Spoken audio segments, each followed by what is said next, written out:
Well, hello, Albie Crafting. Hello, hello. Oh my goodness.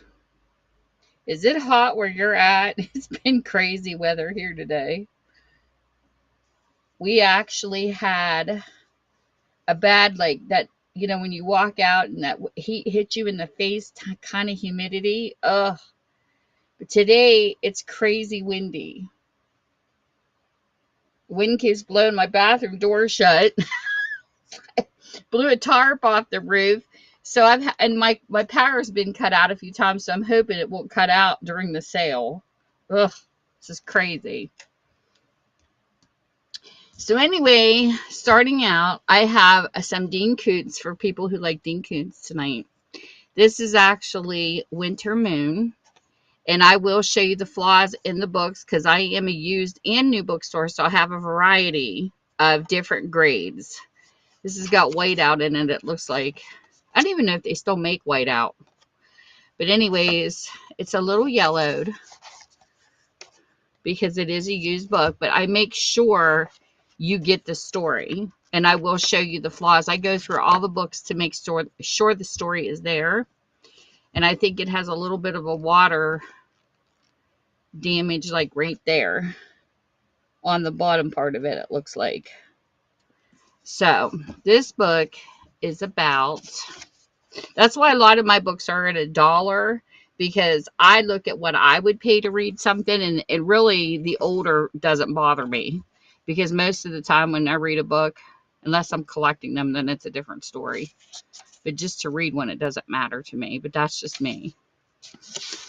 So, Winter Moon, it says in Los Angeles, a hot Hollywood director high on PCP turns a city street into a fiery apocalypse. Five die hard. Let's see, no. Five die. I got Die Hard on the brain. I love that movie. Heroic LAPD officer Jack McGarvey is badly wounded and lands in the hospital for months and uncertain he'll walk again. While he's out of commission, his wife and young son are left to defend for themselves against both the criminals that control an increasingly violent city and the dead director's cult full of fanatic fans. So you get an idea of the start of the book. Welcome in, everybody. Welcome, welcome. So I got this pinned. It's really hard to grade books to me because it's like you have your very good, your brand new, your poor, you know what I mean, and fair. It goes like all these levels. So I try to grade them best I can on the conditions of the book. So I put that in my description part in the store for people who are interested. And if anybody wants to see anything, and I don't go in any particular order, so you just ask me and I'll show you. But I own an offline licensed bookstore, so I make sure that people know the flaws that's in the books, and I make sure you get the story. Because I can't tell you how many times I bought books and pages would be ripped out. And I'm talking even children's books. So that's why I check everything before it comes to sale, period. So that is the first book. The second book we have is called The Watchers. And another by Dean Koontz. So somebody was crazy with whiteout. I don't know if they took their names out or what. But this one here is in a little better condition. There's no watermarks. Just that and a little bit of dark in it from age. My books are definitely well loved. Okay, so this one here says, from a top secret government laboratory came two genetically altered life forms. One is a magnificent dog of astonishing intelligence. The other is a hybrid monster of brutally violent nature. And both are on the loose. Best-selling author Dean Koontz presents his most terrifying, dramatic, and moving novel, the explosive story of a man and a woman caught in a relentless storm of mankind's darkest creation. So that's that book. Welcome in Southeastern Sales. We're getting a revolving door already. It out, it out.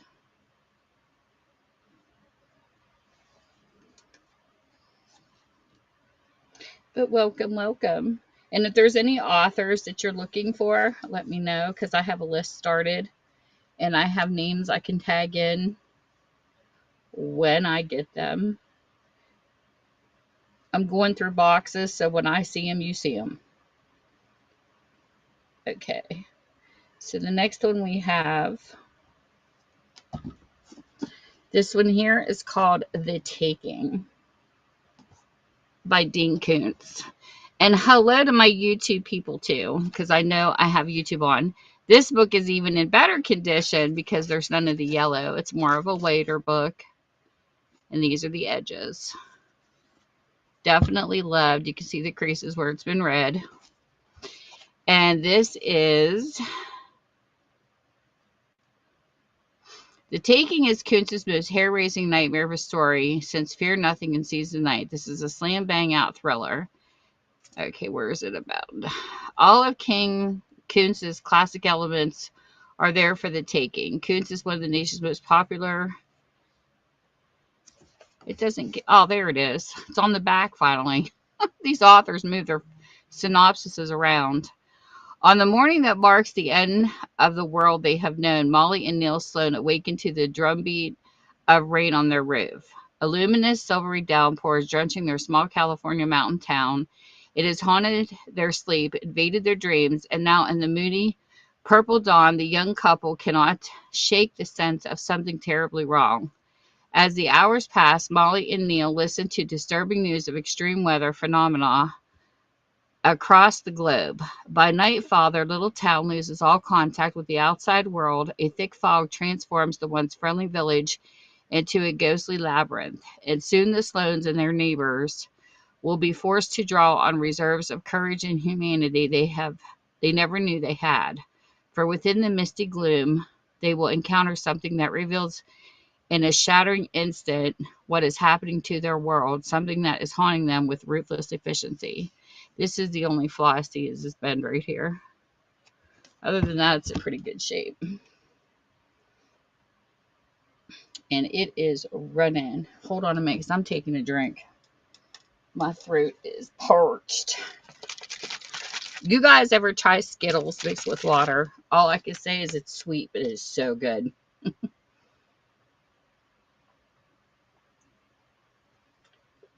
It's like a powder. Sometimes I only do half because it's so sweet, but it's good. Well, hello, Ella Smith.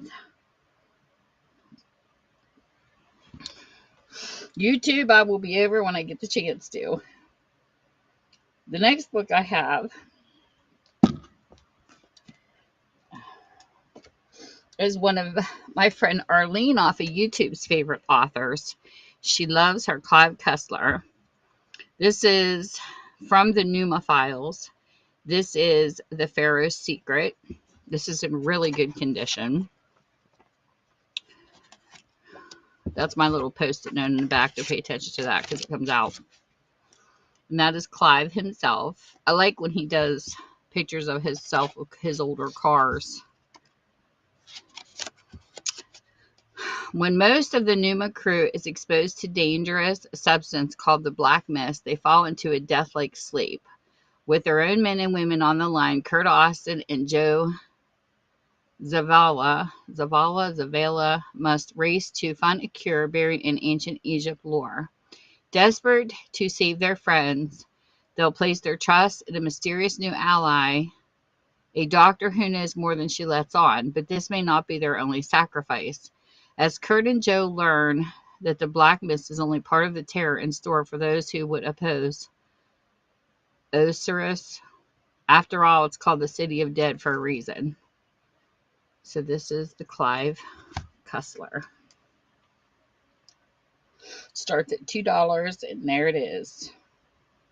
If you like Clive.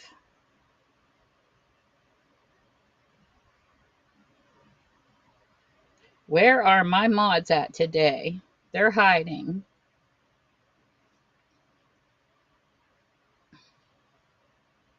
Hey, S. Bodine.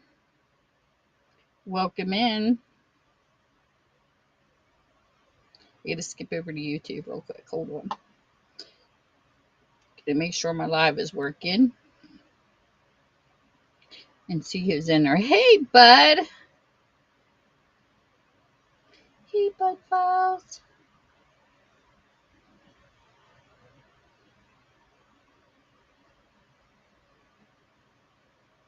And for anybody else that comes in, hugs, hugs, hugs, hugs, hugs.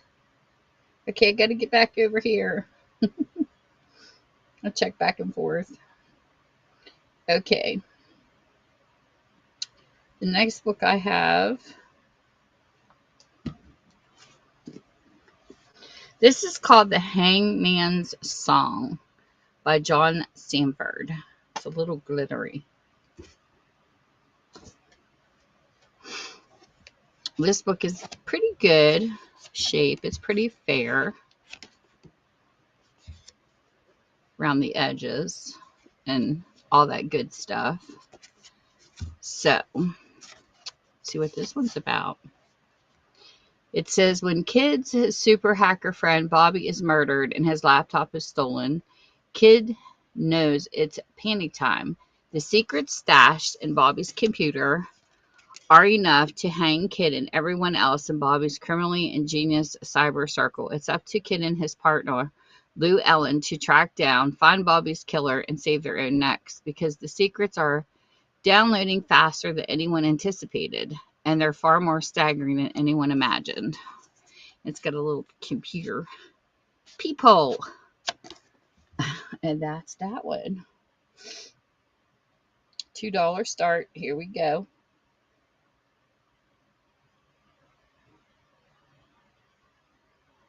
Welcome in.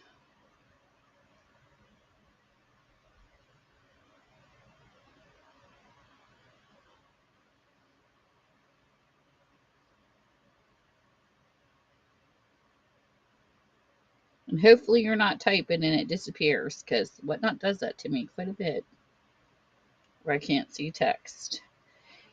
And if you check out my bin, the Buy It Now section, if you type in capital B, capital L, you'll see all my books. If you type in capital C, capital L, you'll see my crafting items. And then F, capital L, you'll see purses and stuff like that for fashion, because I've sold in 3 different categories.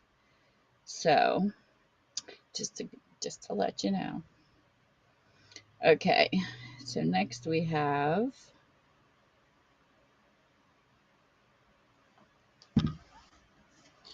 this is called Every Dark Corner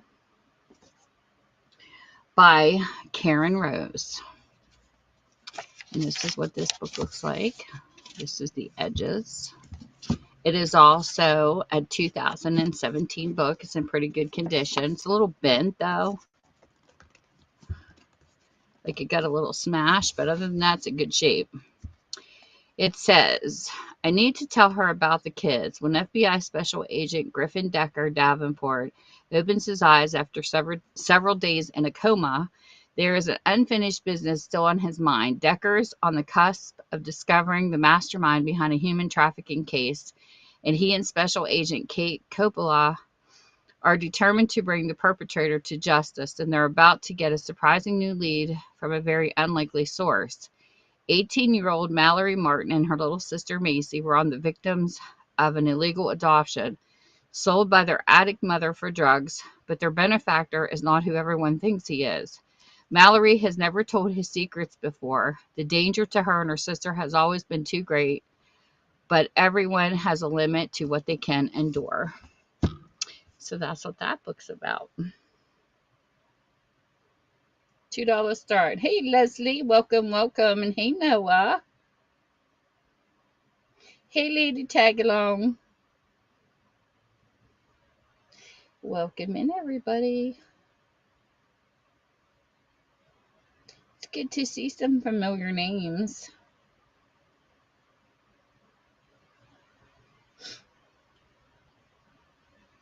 If there's anything you want to see in the auction, please feel free to let me know, and I will show you. And the next book. He's actually a pretty good author. I discovered this person through a Reader's Digest, and I thought, he does pretty good. And then I found out he rates stuff, and then games are made off of him. So this is Tom Clancy, Clear and Present Danger, and his books are very interesting. This one doesn't look like it was read a lot. That's Tom Clancy, and this is from 1989. But he's a pretty decent writer. I was shocked because some authors I read, but then I pick up just random, and I was, wow, he does pretty good.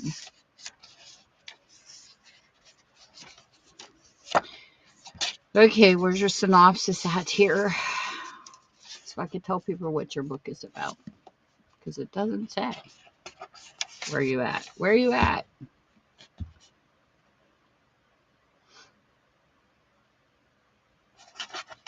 Clear and Present Danger. Why is it not giving me a synopsis for your book?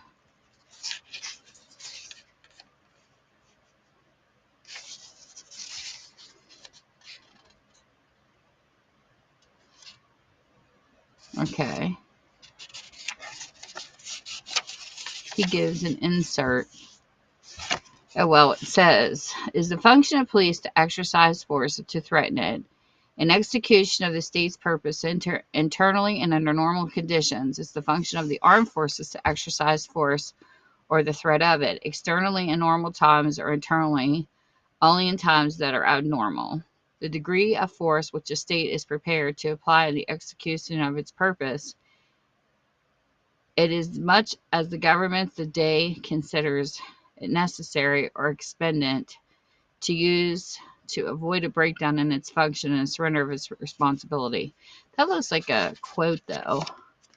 He doesn't really have a synopsis on this book. Just give me a second.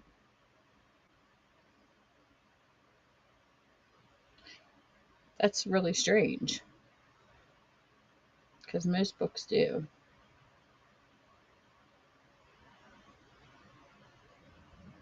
I believe this was made into a movie, too.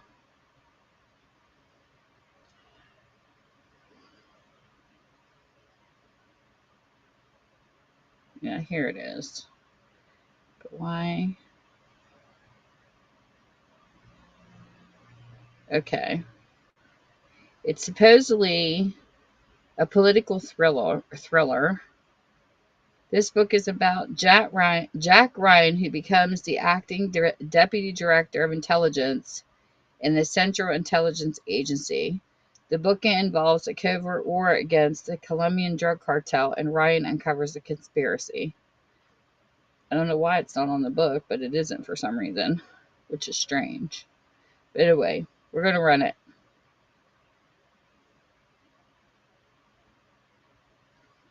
Well, thank you for sharing the stream.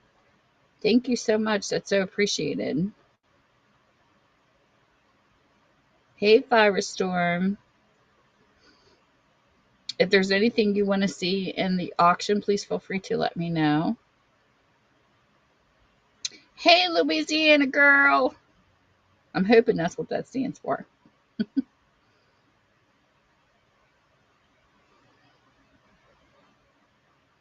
The next book I have does not have a jacket.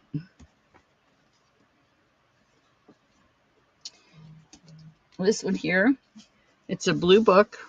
It's called The Pepper Tree by John Jennings. And when I get books like this in my bookstore, I rate it in.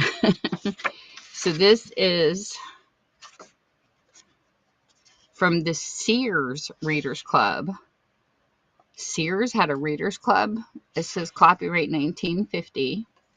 So this is an older book.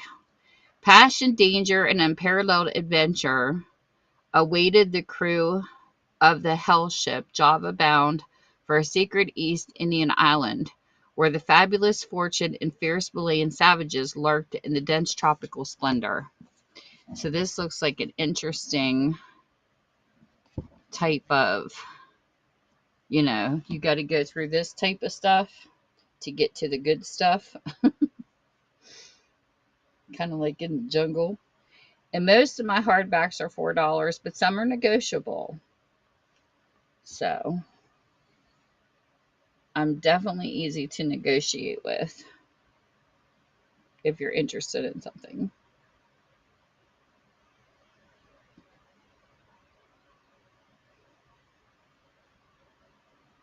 So I hope everybody's having a good day.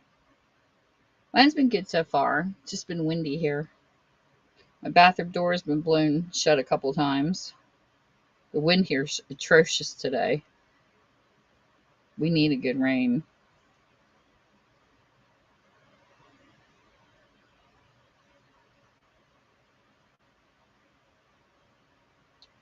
And I bet you it froze on me.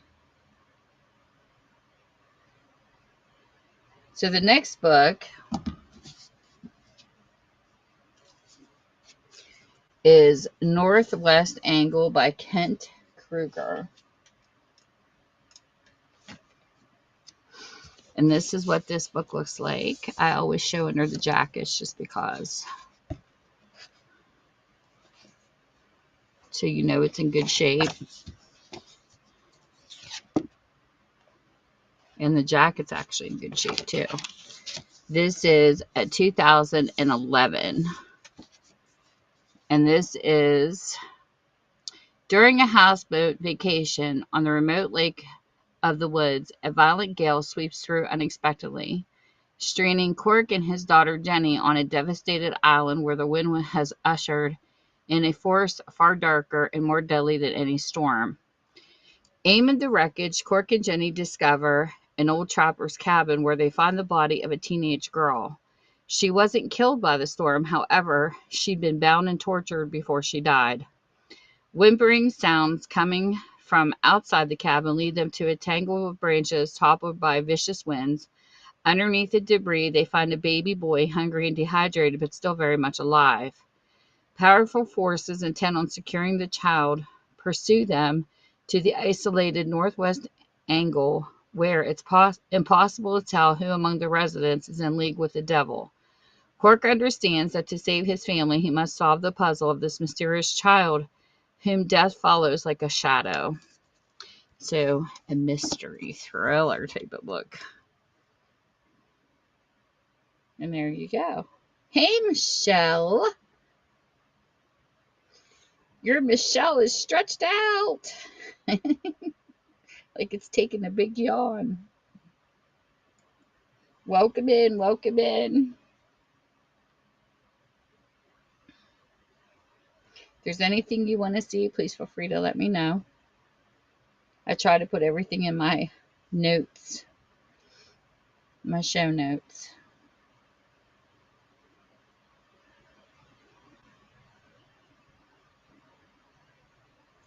Okay, next we have the last action suspense that I'm showing,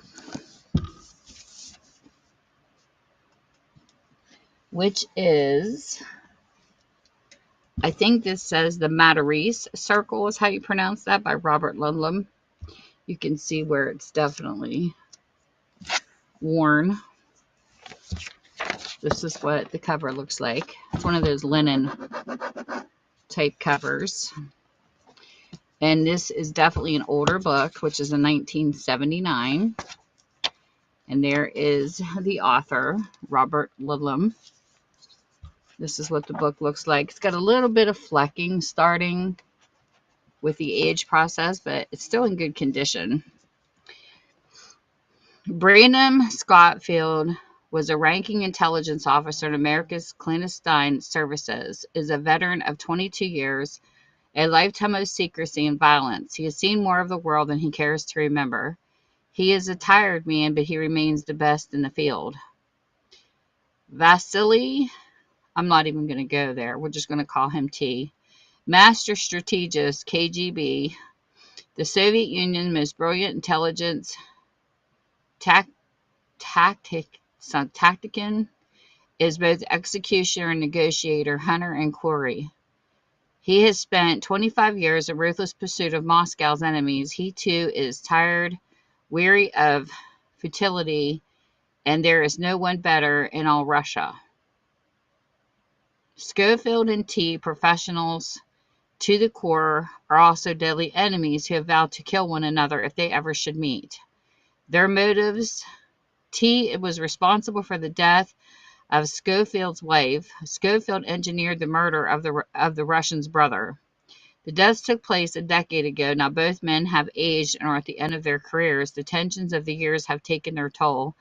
Both are mistrusted by their own governments, both slated for termination, or more final methods to ensure their silences. So it looks like just they can't stop feuding. They just don't like each other. So we will run this one.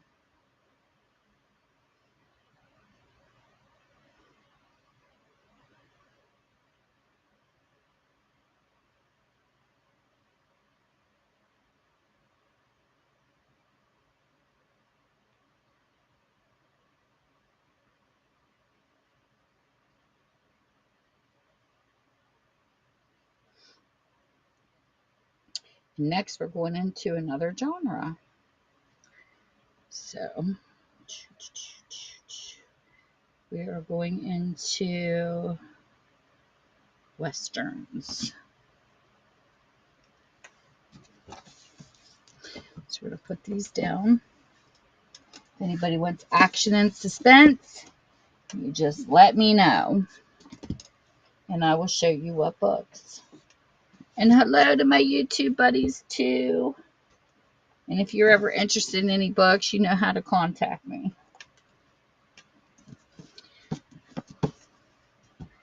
Okay. Let's move these ones. Because this is another genre on top of my Westerns. So, the first Western we have, he's pretty popular, is William W. Johnson. This is called Colters Journey. It's in good shape, from 2016. Spine's good. And it says, leaving their Pennsylvania home to forge a new life, the untamed Oregon Territory of 1845, the Colter families ambushed by a kill-crazy gang of Indians on the Oregon Trail. 15-year-old Tim Colter manages to hide, only to return and find his parents butchered, his sister and Nancy and Margaret missing. Forced to fight for his life, the young Colter embarks on a perilous journey across the lawless frontier, hoping to save his sisters and salvage the dream they lived for. But first, Tim has to figure out how to survive. Luckily, he finds a new friend in Jed Reno, a grizzled one-eyed trapper who lived in the Rockies since the 1820s. Together, the mountain man and the greenhorn set out after the martyrs, blazing a trail of vengeance. With danger at every turn, the death just a heartbeat away, Colter has no choice but to grow fast, one bullet at a time. So there you go. That is the first Western. Well, hello, Behingle. Welcome, welcome.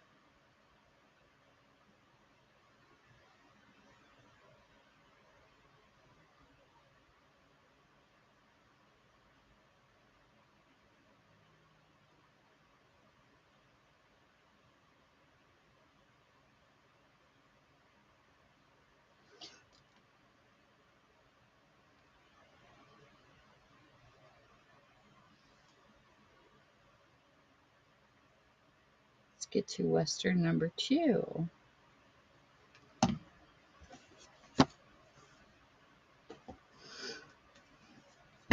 Excuse me.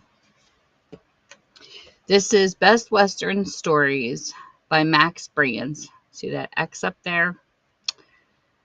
A fistful of six-gun sagas that thunder across the West. Edited with a biographical,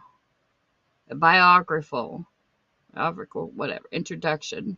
First time in paperback, which was a while ago. This is what the edge looks like. I hate when people write and put stickers. And there's another X on the bottom. I don't know why they do that. There's a little bit of writing, it looks like, from the people who read it and dated it. It's a 1981. Little yellowed.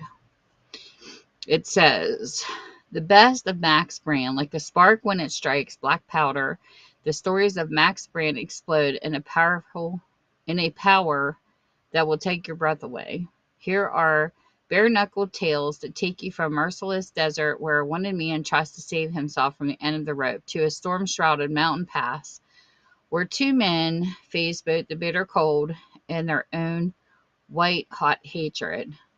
It's all of that and more in the best Western stories of Max Brand. So if you like Westerns,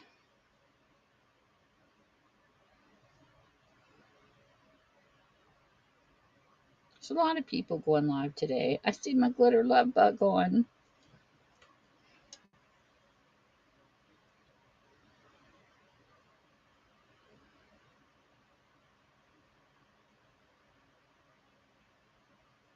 This air feels so good.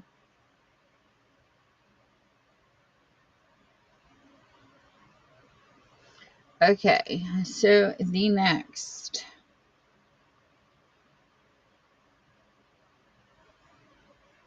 book we have,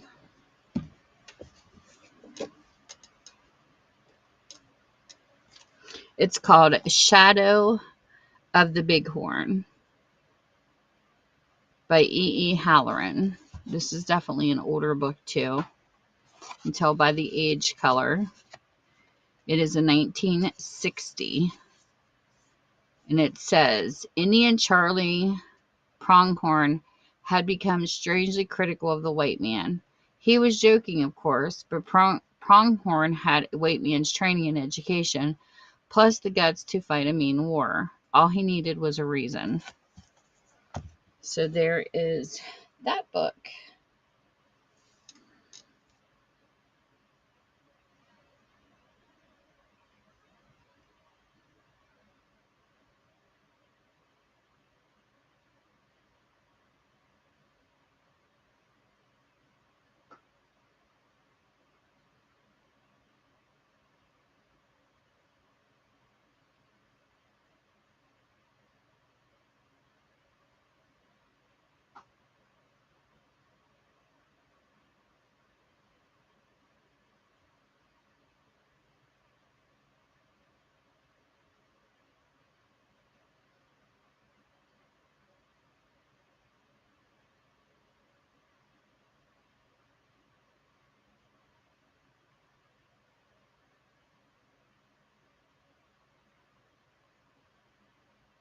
Welcome, welcome.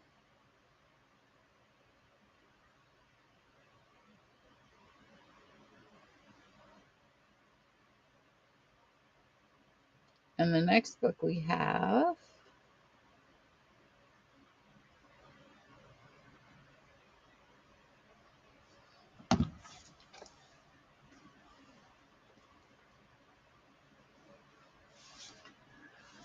oh, where did this one go?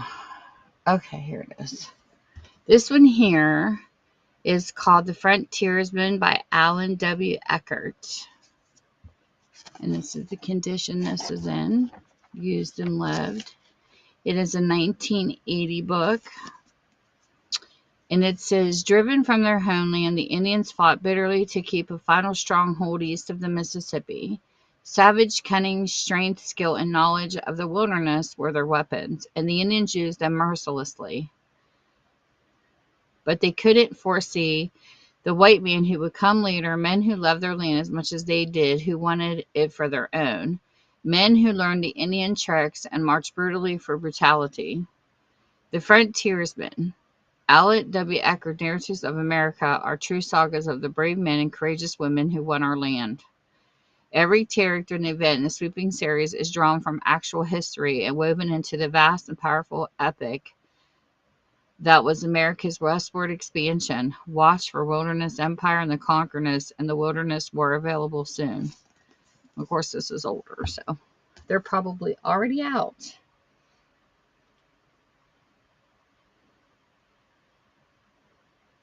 So it is run-in, started at $1. This is what this looks like. It's got something on the bottom, like a date stamped, March 18th stamped. Other than that, it's pretty good condition. It's readable.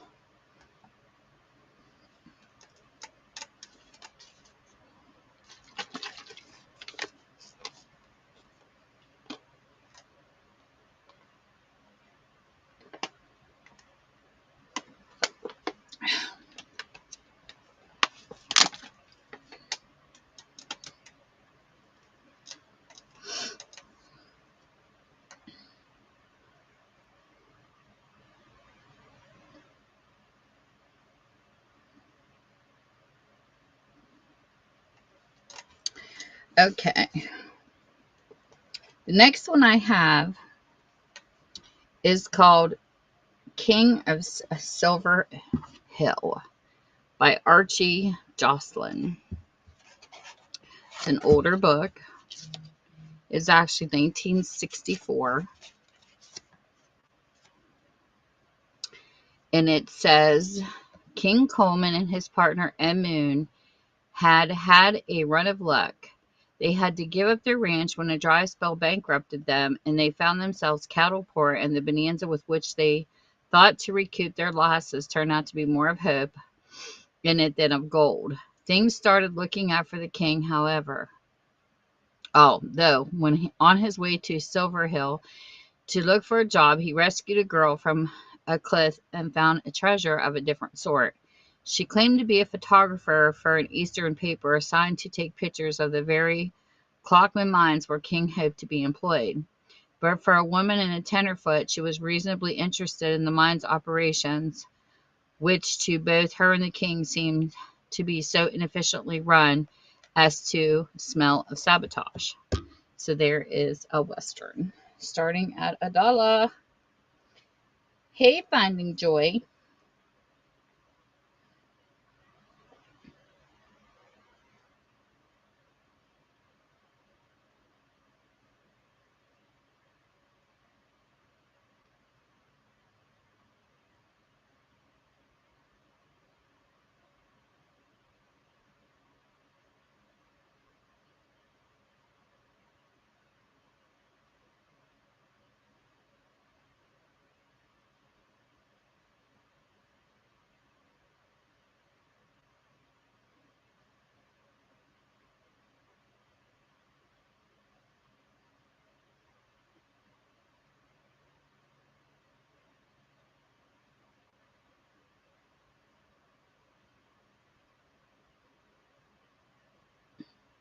Over here real quick.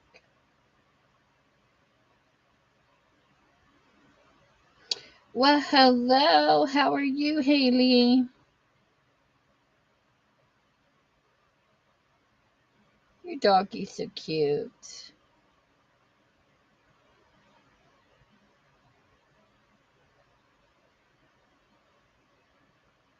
I'm selling over here on Whatnot, so I'm back and forth between two when I can.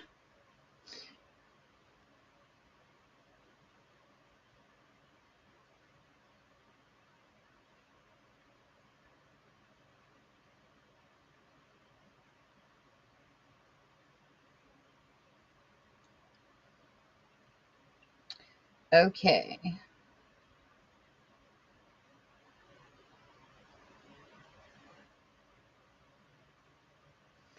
The next book I have is called Long Arm. Now, this is part of a series, but it's not like continued. It's like different stories in each book. Eventually, I'm hoping to get some together to put them together as a lot. But for now, it's not there yet.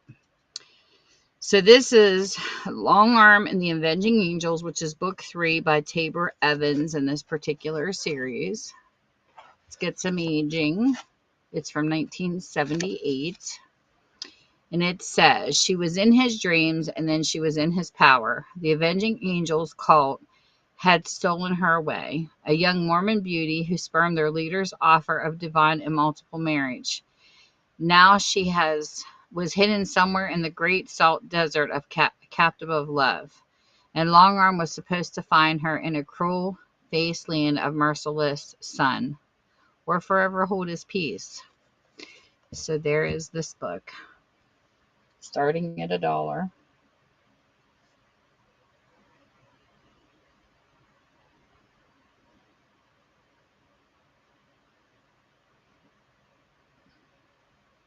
You know, book lovers, bring him over.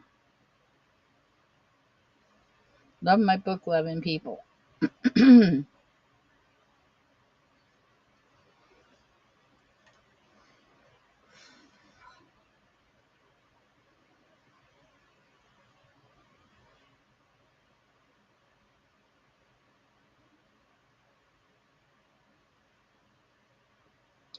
next book I have is also from the Long Arm series.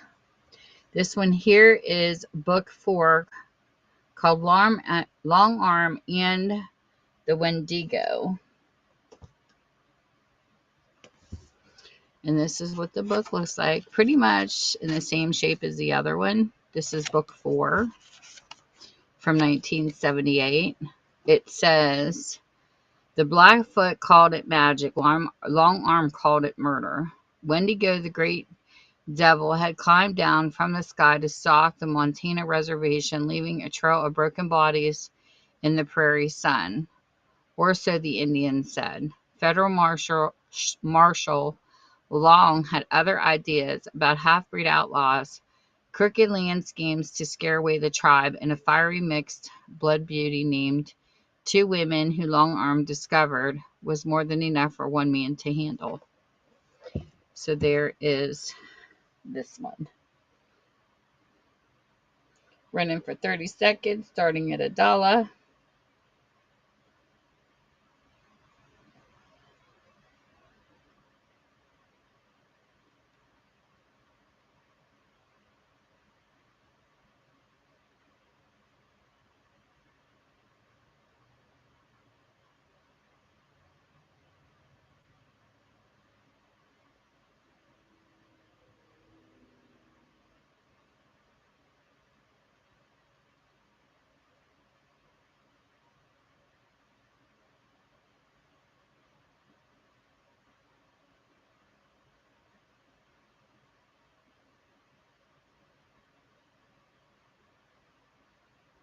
Next book we have is another one from this particular series. I can't wait to get more of these together. Hopefully it'll come out of other boxes. This is book 5, Long Arm in the Indian Nation by Tabor Evans. Pretty much same yellowish condition. 1979. And this one, Our Nation Under Greed. It was a bank robbery and murder that brought Long Arm to the wild-spirited borders of Oklahoma, land of the red man, and anyone after quick or legal fortune. It was a cattle rustling that kept him there, gold-grubbing Indian agents, gunslingers, and a beautiful bounty hunter with a sharpshooter's eye and a way of flashing them in the least convenient ways. So this is book 5 in the Western series. Well, hello, Kimbor and Royals. I tried to give everybody a good welcome.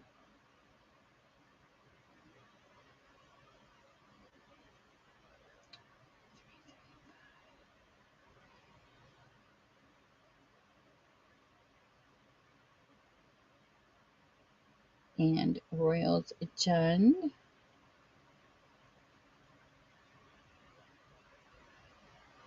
Right now, I am working on Westerns.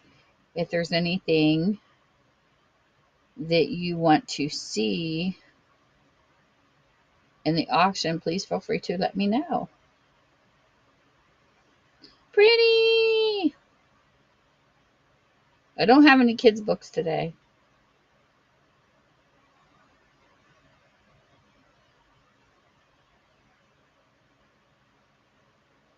Ugh, my neighbor, it was crazy. I had to go outside, stick his mail on the porch because they just dropped it on the ground. There was a hole in his box. I messaged him when he's at work. I said, "Do you want me to put your mail on your porch?" He said, "Because I was afraid it was going to rain." He says, "I tell them all the time to stick it on my porch because he does have a roof." And they did. They just tossed it on the ground. Thank you. Thank you. Thank you for sharing. So I've had a busy day. This wind. Oh, me and Roni were sitting outside and in a chair, and it was like the she's got like a pen out there, two of them put together and stuff, because sometimes we'll have her outside when Mike's mowing grass and stuff because she likes to watch him. So we have tarps, and the tree limb actually was underneath the tarp pulling it. This wind here is crazy today. And my power kept going in and out. And I thought, oh, please. Every time I plan a show, because I was knocked off 4 times that one night because of a storm. So this next one here is from the same series, but this one's actually book 260. So there's like 400 and some books in this particular series, but it's just all different books in the series. It's not like a continued story. So this one here is Long Arm and the Church Ladies, and it's another Western. It's got a little bit of writing in it, a little bit in better condition. It's not so yellow because it's not as old. It's year 2000. And then this is what the book says. Long Arm has gone undercover to lead a group of Christian Cherokee down Mexico way. In search of some missionaries rumored to be straying in there, he reckons it won't be easy, what with nosy Texas Rangers, banditos, and the Mexican police on his trail. But with a comely assortment of church ladies along for the ride, this adventure could turn out to be a religious experience. Sounds like a funny one. A funny Western. And I got more totes. I'm so excited. Every payday I get more totes so that I can continue to get unburied. It's okay. It's slow sometimes, and sometimes I don't do bad. I mean, it's what do you expect being a newbie, It's different than YouTube, though. YouTube was a lot more business for me, but it's okay. You got to start somewhere. I'll be the newbie. But it's just different because starting out on YouTube, meeting crafters and getting to know people who are there, my sales were never under $100. Like, seriously, you get flocked over there compared to here. It's a different platform.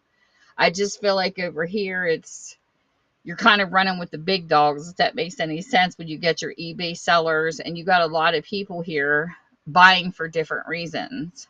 Over there, it's more for crafting supplies, where here it's people selling in bulk for resellers. You know what I mean? Like, it's just more of a variety over here. But it is interesting hanging out on some of the bigger streams. I was in that Keith at Classy last night, and it just blows me away that nobody bid under $350 for anything he had. I'm like, holy crap. His sales, I would say, if I had 2 of the sales that he had last night, pretty close can pay off my house, Prinny, and I'm not kidding. That's what blows you away. But of course, he's selling high-end merchandise too. He sells Louis Vuittons and high-class stuff. That's why his sales, but it just blew me away. Have you ever been in one of his sales just to observe? And he's a riot. And the people texting are hysterical. If you ever get a chance, you got to go in and watch him.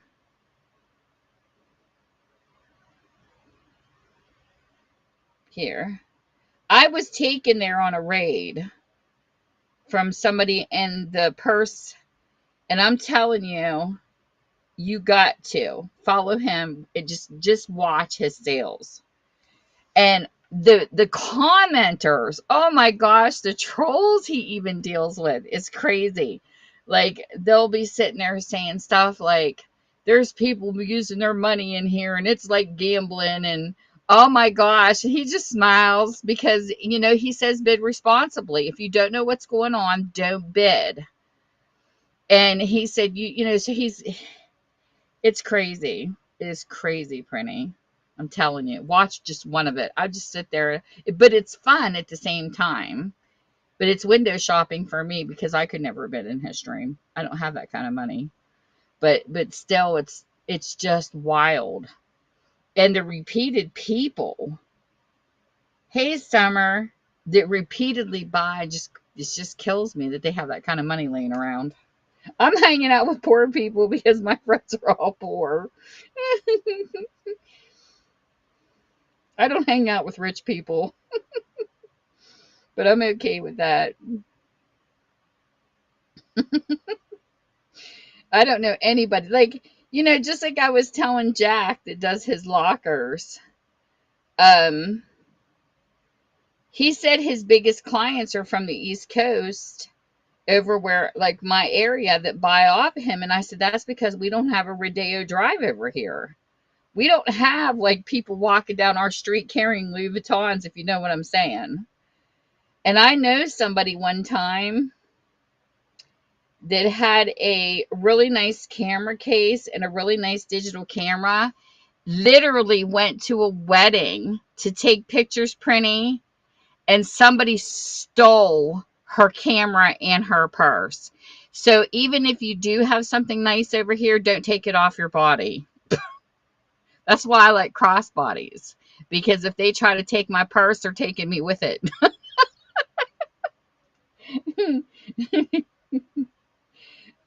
Anyways, welcome. But it is nuts. It really is. It's crazy. Okay.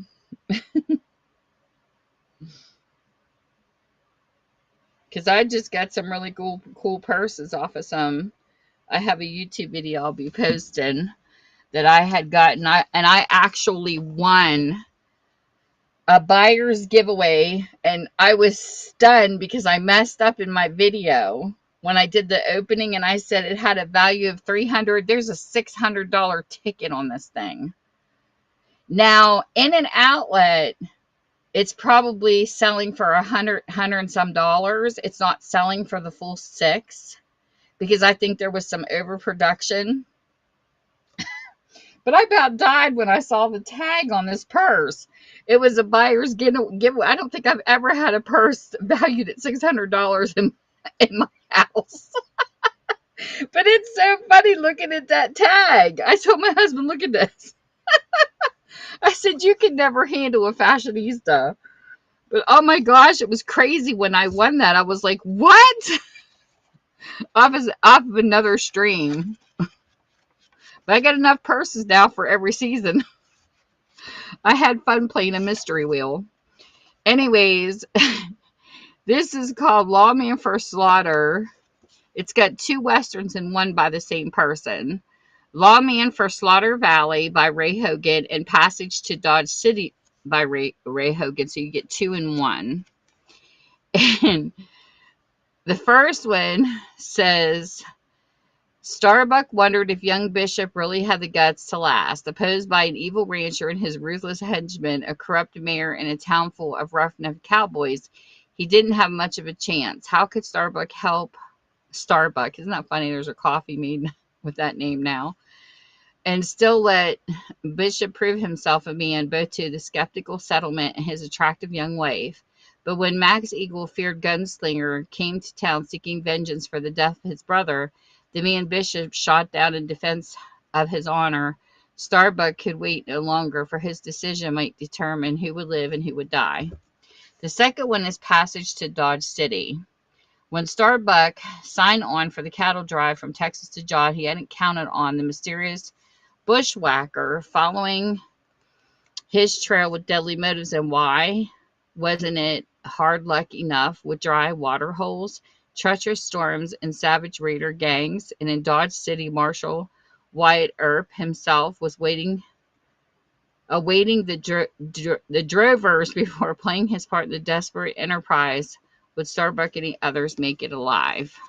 And this was a 1972 book. So that is, I believe, the last Western.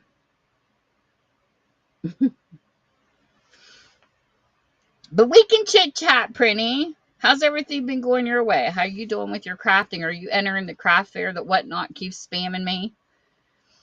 Where they're telling crafters to make 15 items and do a craft show. I wish I had the time to do, some crafty items, but I just don't right now till I get these books downsized. I am loving it though. Like literally, I can see a space down. I'm trying to get the back part of this emptied so that my daughter can come in and prime. But I had to move books, and then I got to move 1, 2, 3 bookshelves out of the way and make room for her to get back there to paint the back wall. She's going to help me. So it's been a journey. Hey, Coleman. I was hoping Hallbrook would come in here so I could pick on him. How are you doing? Welcome, welcome.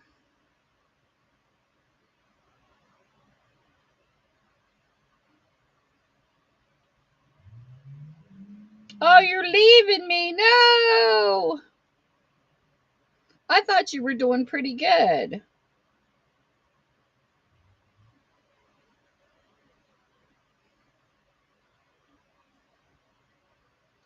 Oh, cool, man. Are you going to stay in here for a little bit, or do you got to go to? I need a moderator to hang out with me. Hey, William. Welcome in.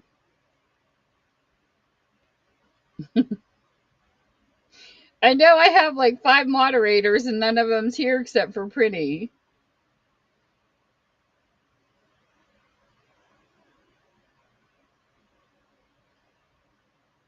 7, 9.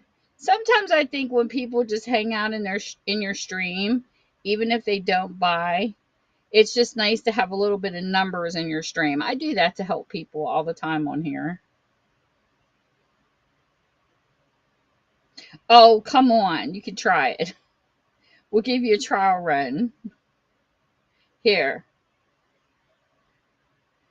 All you gotta do is say hi to people. It's not fancy, believe me. And tell them to read my show notes. Because everything's pretty much in there that they don't have to go in order. They can just literally, you know, look at the auction and tell me what they're interested in. I can show it to them. It's easy to moderate. It's really not that hard.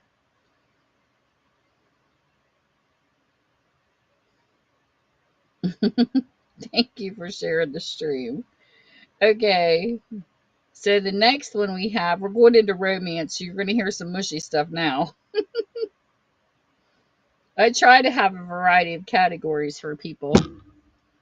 Okay. So the first one we have, you missed the action and suspense in the westerns, and I can listen to the girly stuff. This is called Accidentally on Purpose by Jill Shalvis. It's in good condition. And this is a 2017. It says, there's no such thing as a little in love. Elle Wheaton's priorities, friend's career, and kick-ass shoes. Then there's the muscular wall of stubbornness. That security expert, Archer Hunt, who comes before everything else. No point in telling Mr. Feels Free Zone that though Elle will just see other men until she gets over Archer, which should only take a lifetime. There's no such thing as a little in lust. Archer's wanted the best for Elle ever since he sacrificed his law enforcement career to save her. Their chemistry could start the next San Francisco earthquake, and he craves her 24/7, but Archer doesn't want to be responsible for the damage. The alternative, watch her go out with guys who aren't him. There is such a thing. As far as Archer's concerned, nobody's good enough for Elle. But when he sets out to prove it by sabotaging their dates, her dates, she gets mad and things get hot as hell. Now Archer has a new mission, proves to Elle that her perfect man has been here all along. That sounds like a funny book. He sounds like a naughty boy. Aw, see you doing it. Look at you. You're doing a good job.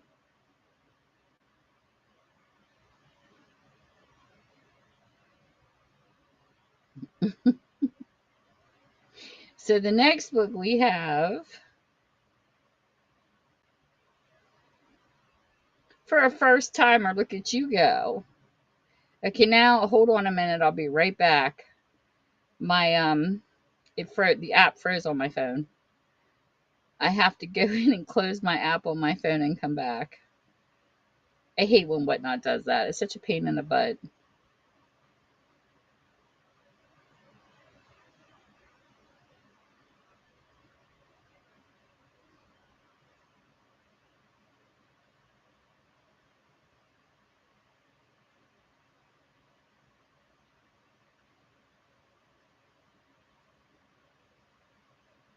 Okay. I'm coming back.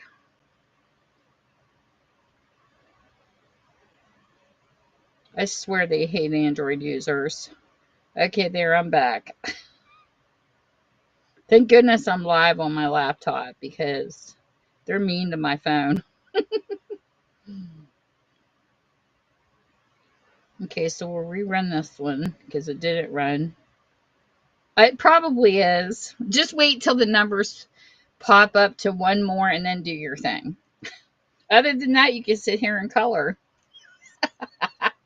I don't know about you, but I love to craft too, so I'm just trying to get books out of the way. I got tons because I own a licensed used bookstore offline, and COVID didn't help matters any, so now I'm reselling on here. But I'm easy to mod for. I'm not too much of a tyrant. Okay, let me get through here. Okay, next we have you poor guy. I feel sorry for you. You're like sitting through the chick flicks. I mean, some guys like the chick flicks. My hubby doesn't. He's always telling me not a girl movie. Okay, this one here, it began with a crush. A Harlequin special edition by Lillian Darcy. This is what the book looks like. It's in good condition. 2014. 15 years ago, Joe Capelli left town to make his way in Hollywood, leaving Mary Jane Cherry behind to nurse her secret crush. So why is he suddenly back in town working in his dad's garage on her car? Well, at least it's got cars in it. There you go, go to mechanic. With twin little daughters, no less. All Mary Jane's ever wanted is a husband and family. She knows that desire normally sends a guy running in the opposite direction. Yet, as her old crush on Joe revives itself, dares she believe that gorgeous Joe actually wants her too, and for more than just a steamy summer affair. So there you go. Cute little love swept romance. It's all right. You're doing good. Hey, I know what that's like. I actually had $14 one time in my account, and I bought something for like $2 start. Nobody bid against me, and I think shipping was only a couple more dollars because it was whatever. And I got away with it. But I keep track of my bank account too. I'm always broke.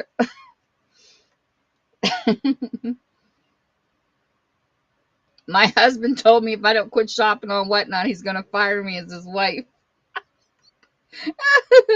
I told him bye because I'm not going to stop shopping on Whatnot.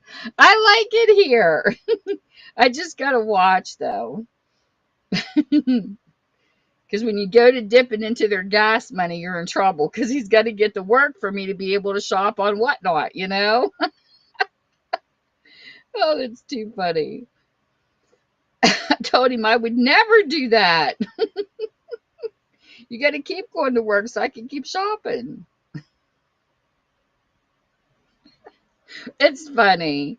Some of the jokes we crack with each other is hysterical. Okay. Whatnot? What are you doing? It's not letting me see my list. Come on. Oh, this app is killing me. It's not letting me see my books. It's like, what the heck? Okay, there it is. It wouldn't go down the rest of the way. It's going to be one of those whatnot nights.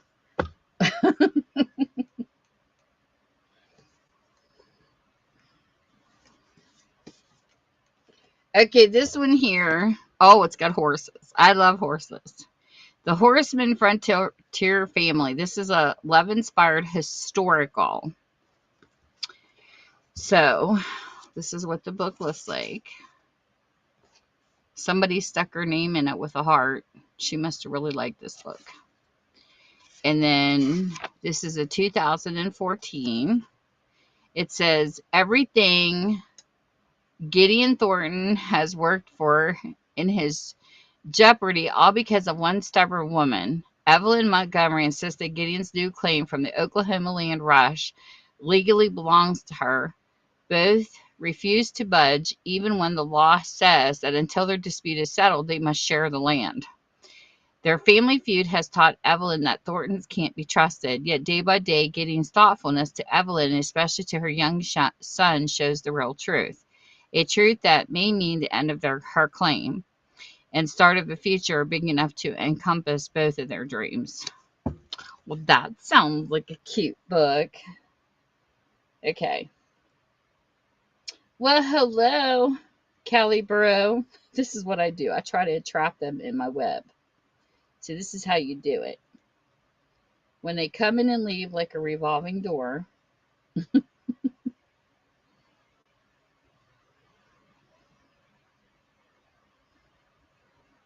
see if I can pull this off. You.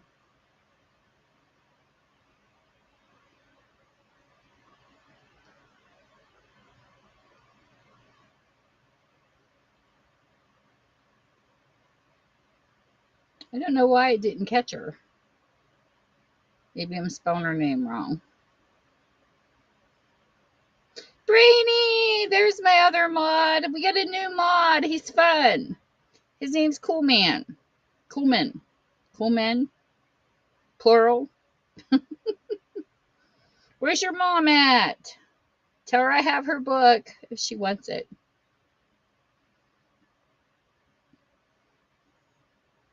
Brainy's fun too. We kept Brainy up late too. Too late last night. Hey, Kimbor. Well, I'm glad you got to.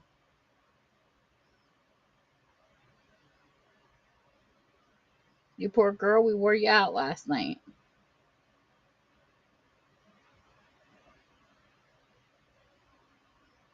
Thanks for inviting her in. Her mom's a riot.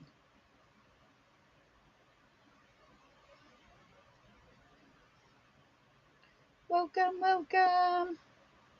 Ooh, is she traveling?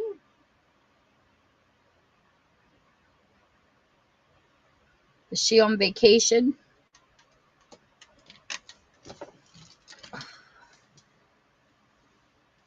Oh, well, that's sweet.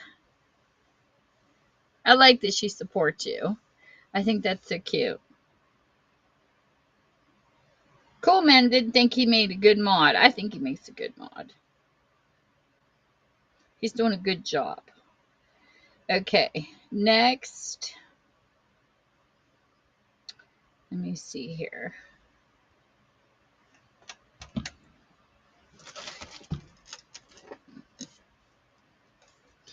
We have, let me find a couple of these spell, and they're out of order. Here it is. My books are slippery and sliding today. This one's called The Doctor's Valentine Dare by Cindy Kirk, and this is a Harlequin special edition. It must have been somebody that stamped it. Why do people stamp up my books? Other than that, everything's good. It's a 2016. And it says, she says she doesn't date doctors ever, but brilliant neurosurgeon Noah Ansett is determined to get Josie Campbell to go out with him. Noah never met a situation he couldn't control or a woman he couldn't charm until Josie. Winning over the beguiling beauty is a challenge he just can't resist. Long considered the black sheep of her family, Josie's back in Jackson Hole to try to mend fences, and nothing would bring her parents over to her side like dating a sexy doctor. But even but not even Josie can resist Noah's tempting proposal of 5 dates to win her over. By Valentine's Day, Cupid might have a closer grip on Josie than she had ever imagined. So there you go, a cute little romance.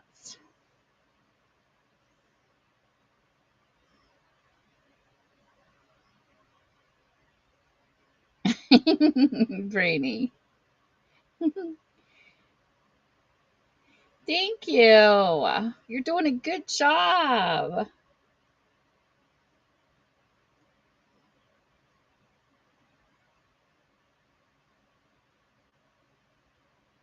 I got to get Holbrook in here. I have to torture him. Holbrook is a new bookseller, and I tried to initiate him in. I was picking on him, Brainy, but him and his son sell, and they seem like a nice team that works together. So I don't know if he'll come in or not. Okay. And next we have, I like the cover of this book. I always appreciate art. Look how cute this is. This is Reuniting His Family by Jean Gordon, and they're actually like painting. I don't know if it's a kid's playhouse or if it's a dog house, but it's so cute. I love that on the cover. Sometimes covers capture my attention. And this is just an inspirational historical by Love Inspired. It's a good one. Love Inspired book seems to be really cool books. 2017, in good condition. It said Rise Maddox wants nothing more than the custody of his 2 sons released from prison after wrongful charge. The widowed dad will do anything to bring his boys home where they belong, but that doesn't include falling for their former social worker. Now leading an outreach program for families in transition, Renee Delacroix can't escape the tall, dark, and intriguing single dad or his adorable little boys. But Rise is determined to go it alone, until one incident that may cost him what he wants the most. Now it's up to Renee to save him if she can make him see that she's just what he needs to complete their forever family. That's a cute book. Sounds like a cute one. Well, hello.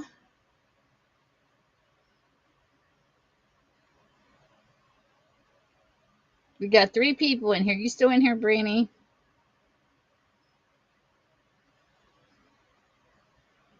I'll have to let your mom know. All she has to do is type in BL and or Danielle Steele, and she'll come up in my buy it now. The cottage is still sitting there waiting for her when she's ready.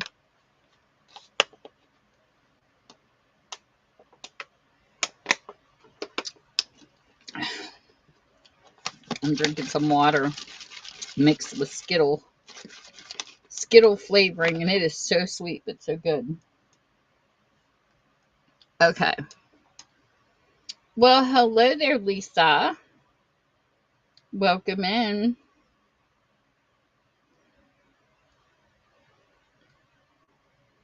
If you see anything in the auction, please feel free to let me know.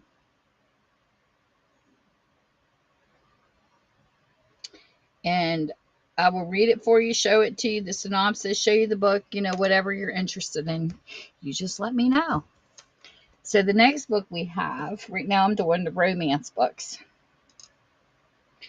is, I did action, suspense so far, and the westerns. And now I'm into the romance ones.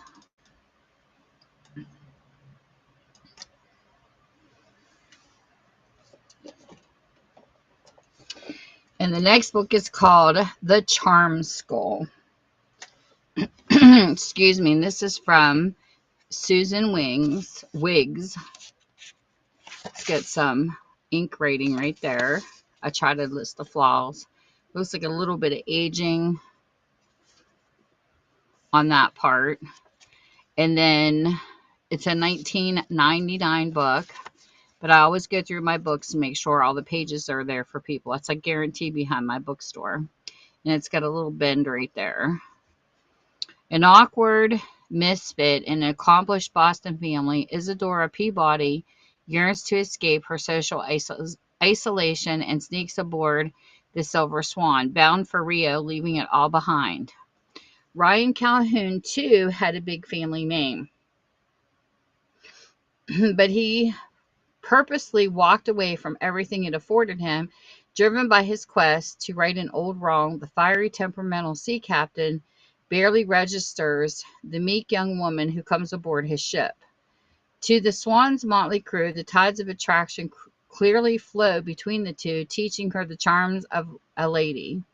They hope to build the confidence she needs to attract not only their lonely captain's attention, but his heart as well. For everyone knows the greatest charms are not those of the formal lady, but rather the possibilities of a new world built on love. So that looks like an interesting romance. Hey, Brandy, welcome in. Hey, Philly. How are you?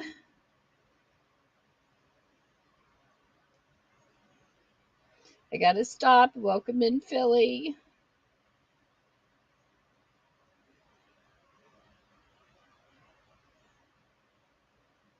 He started. We get approved together. Well, actually, I was approved to sell. It's a long story.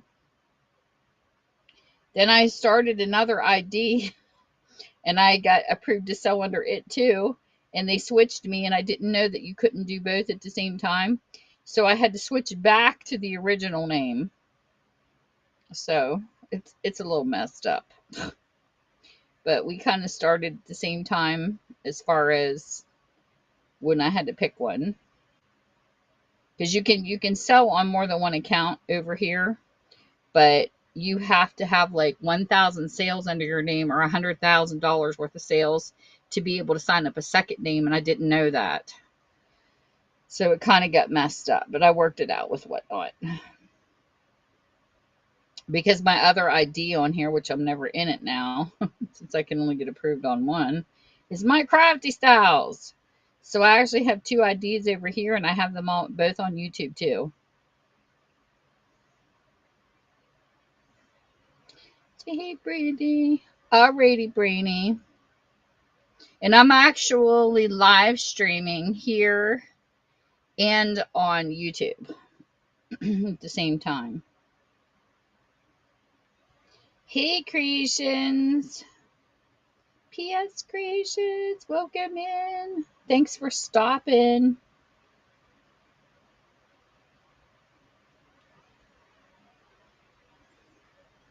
Sorry, I'm not fast, and I don't do sudden death.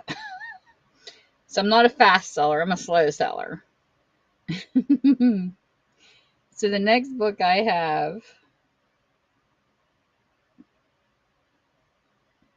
is, this looks like a good one too. It's called Uneasy Alliance. And this is Jane Ann Krantz. I think I read a Krantz one time. There was a good writer, but this is a Krantz. It's a different person. Her name's pretty close.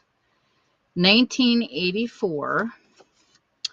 And it says, why is he trying to control her or protect her? Life has taught Abby London the value of independence. The price she's paid to learn that lesson was high. A relationship gone terribly unexpectedly wrong has left her weary and determined to control her own life, but Tor Latimer is equally determined to make Abby his own. Tor's unwavering persistence leaves Abby nervous, confused, undeniably drawn to the force of his passion, but when a night from her past resurfaces, Abby has little choice but to accept Tor's help. Hidden in his remote cabin in the woods, Abby must decide if he's offering her shelter or trying to possess her, or is it Tor promising something else altogether, love. So there's that romance. Hey, Head Over Heels. Welcome back.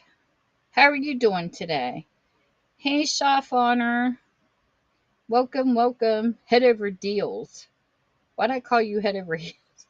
Head over deals is a cute name. Welcome, welcome.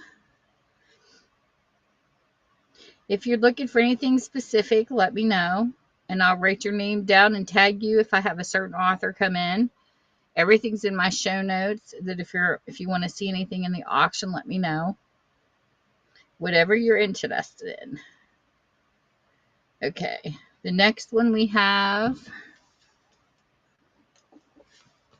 is a regular Harlequin Presents. This is called To Mary McLeod by Carol Mortimer. It is a 2002 copyright. And it says, there was an unfamiliar woman in his bedroom. Fergus McLeod couldn't quite remember how he'd met Chloe Fox, but circumstances indicated they slept together pretty soon afterward. Actually, they hadn't, but Chloe's mission was to persuade Fergus not to publish a book that would ruin her family, but what better way to prolong the pretense of their being lovers. Only Fergus wanted to rediscover the delights of their night together. He intended to be present this time, in his mind as well as his body. So that sounds interesting.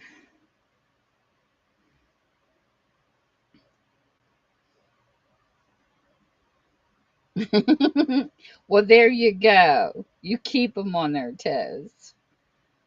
That's a cute name.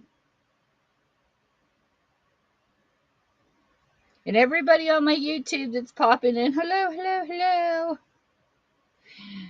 Let me get my book downsized on YouTube. I'll be back. I got plans for the future on my crafty styles over there, and my Tammy's Passions, well, it's going to stay booked. So just so you know. Sorry, I'm streaming in both places, so I'm talking to two sets of people. Okay, let's see here. The next book we have, I should stream on my Facebook too, but I haven't gotten that far yet.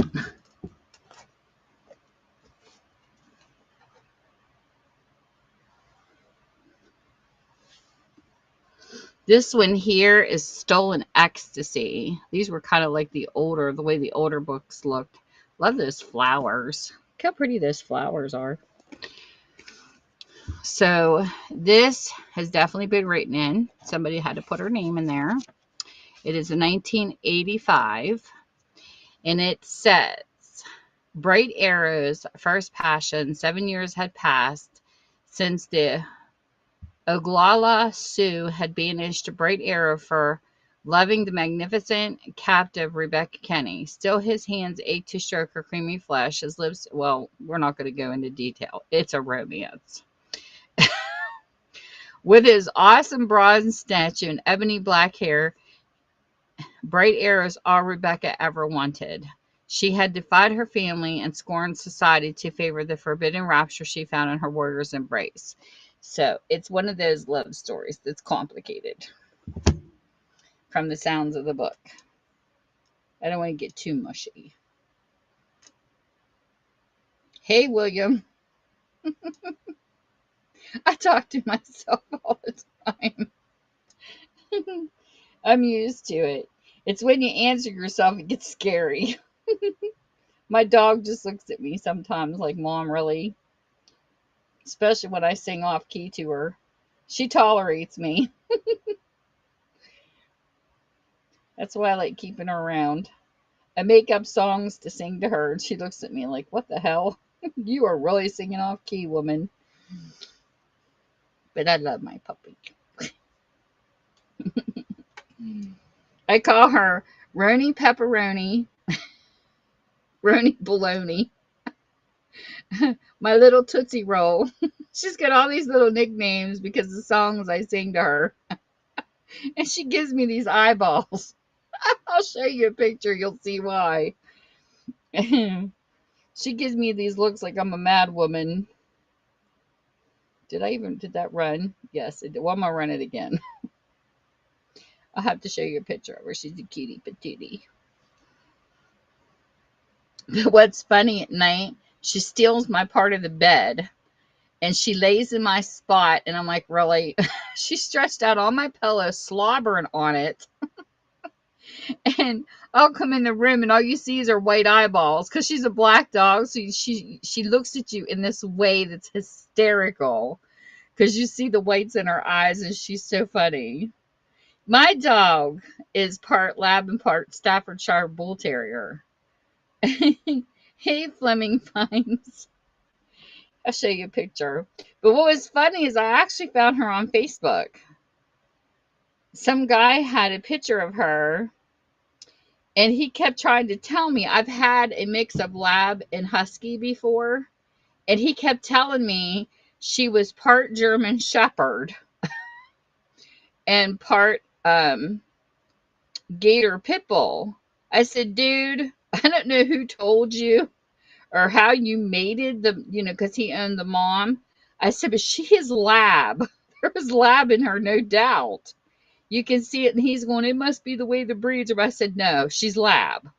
So I had to prove him wrong, and I did a DNA test on my dog, and I sent it into Wisdom. And it came back, and he thought the mom that he had was full-blood. She was a full-blooded dog. I saw her. He thought she was a gator pit bull, and I said, well, whoever you got your mom from lied to you because she's a full-blooded Staffordshire Bull Terrier. She is not a pit bull because I have her picture too. And I said, there was no German Shepherd whatsoever in my dog. It came back lab on one side, Staffordshire Bull Terrier on the other. And I liked Wisdom because they also told you things that they would encounter as they age. Like they say that it's common for labs to kind of get arthritis in their back legs and things like that. Like it tells you things to look for, and it's really interesting. This is the look I get. She's hugging a pillow, but this is the looks that I get from her when I sing.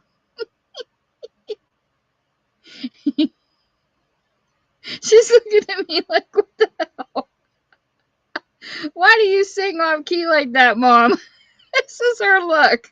I love her. But yeah, you can definitely see the lab in her. But you can see the bull terrier when she stands like she's real, like stealthily built. And her ears go up. She's so funny. She gives me these funny looks. She's a riot.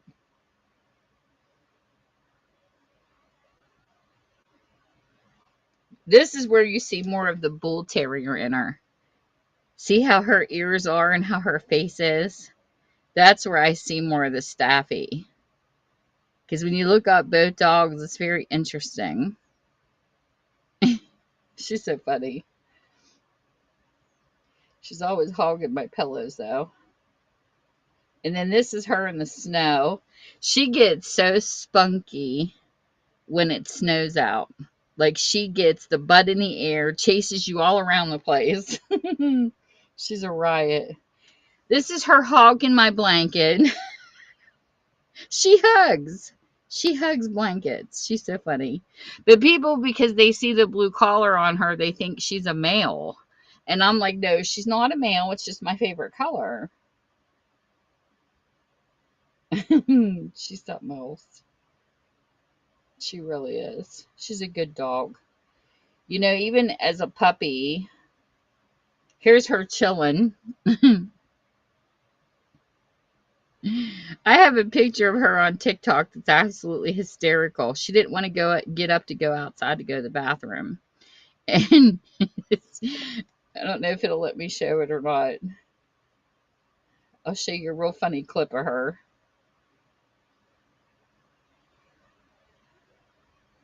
I was trying to get her up to go out, and this is what she did. Let me see if I can pull this off for you guys. Give it a little sound so you can hear me talking. Look. Wait a minute. It's not working. It's not giving me sound. Wait a second. Okay. Here we go. This is me talking to her. Right. It's potty time. Watch Come her. on, we gotta go. She buried her face again. Did you see that? I know you want to bury your face and think of that stuff. She's so funny. She didn't want to get up. She stuck her face back under the blanket. Oh my gosh, she's a riot. I'm like, you gotta get up. Okay, back to books. I'll be here all night doing books if I don't. But I love sharing. I love the animal videos that they have out when these animals, the funny ones. Oh my gosh, what was that guy on Facebook when he was doing something about biting the side of his dog's face or something? He's the guy with the Dobermans. Oh my gosh, his videos crack me up on how his dogs respond. They're hysterical. Like he's really going to eat his dog's face. Okay. This is an old, as you can tell. It's called Oh, the Brave Music by Dorothy Evelyn Smith. Sometimes these stay intact, sometimes they don't. This is a linen. The jacket protected it pretty well. It's got some aging. This has got the deckled edges. When you see book pages, they're underlined. These are called deckled edges. This is from 1951. So that's why it looks this way. I love the older books. And it says, Ruin and Sylvia are two daughters of a marriage which has weathered many emotional tempests. Their beautiful mother was disowned by her aristocratic county family when she married the quiet young minister and settled down to life in a small village. Sylvia, a year older than Ruan, is beautiful and willful and the apple of her mother's eye, while Ruan is quiet like her father. When Ruan meets David, there is never a moment doubt of their love. David was ambitious to become a great doctor, adopted by a wealthy uncle. It is a hard blow when he discovers the hidden truth about his own father, the uncle's brother. Torn as he is between ambition and his sense of responsibility to his family, he is called upon to make a decision which will color his whole life.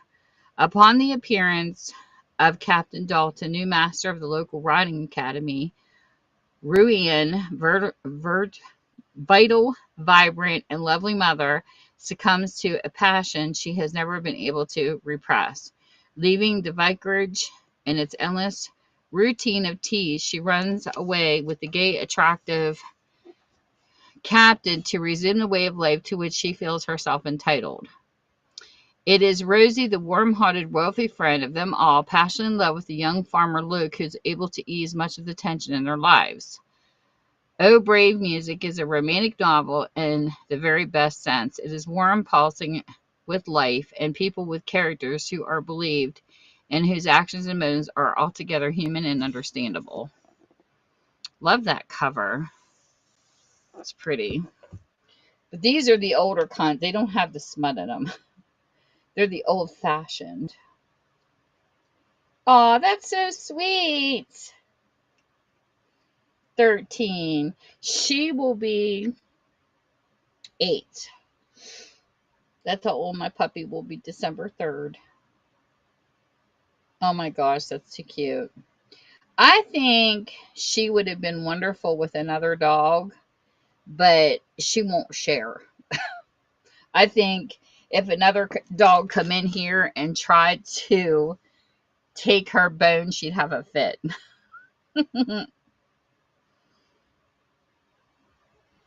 She don't like to share her toys. Because when my grandkids are here, I have to be real cautious with her. Like, I love my dog and I trust dogs to an extent, but when I was a kid myself, I was raised with an uncle that had, every summer we would go stay with him, and he had a German Shepherd. And I remember as a kid, I'd been around him a few summers, and then one summer I went over, and I think I think they age. You know, a lot of people get in their minds that some dogs are vicious, and I think because he was older, they get cranky just like old people. I mean, old people can punch people and, do things. And I think a reaction of an older dog that's starting to age like that and they kind of get senile themselves, they bite people. And he did. He attacked my face. And I remember I was reaching down at what nice dog. Next thing I saw, his teeth were in my chin and his top teeth were in my eyebrows. Like my face was literally in his mouth, but he didn't chomp. He just nicked me. And I have a scar still to this day. When I pluck my eyebrows, you can see the scar he left. And I had to have tetanus shots and everything done because back it was a long time ago. But I told, my uncle knew that it happened. And of course, they're like, what did you do? Because he had never attacked anybody like that before. I was the first one. And I think it's because of age. And so they didn't do anything about it, except I got the tetanus shot and stuff. And they kind of watched him. But somehow, like so many months later, I can't remember because it was a long time ago, but there was a young boy who, like, took newspapers and threw them in your yard back then. And he literally pulled the kid off the bike and almost ripped his ear off. And they had to have him put down. Now, I think if you start seeing a senility in a dog and you don't want to put them down, then you better be cautious. I don't think he should have ever been loose again. I think he should have been watched. He should have not been allowed to be out in the yard like that, loose, after he attacked one child. But, if they would have done something when that happened to me, it would have never happened. But I get it. When you love your animal and the first time it happens, it's scary because you love your pets. And it's scary. So, like, as much as I, because of me being attacked as a kid, as much as I love my dogs, do I completely trust them? No. So I kind of watch her because she's so used to being around, slower moving people that when she's around my active grandkids, she literally gets anxiety and she'll leave the room and go stay in our bedroom. So when I see she's had enough, I just tell the grandkids, just watch your activity around her because she's not used to having 4 kids. It's rompy. It's not 1, it's 4. So, and she's not used to that because we don't romp like that at our age. You know what I mean? So I always watch, as much as I love my dog, I always watch, and it would kill me to have to ever put her down. So I feel that if you are more in tune to your animals, maybe you wouldn't have to put them down if you start seeing the signs of when they can't handle, being around kids.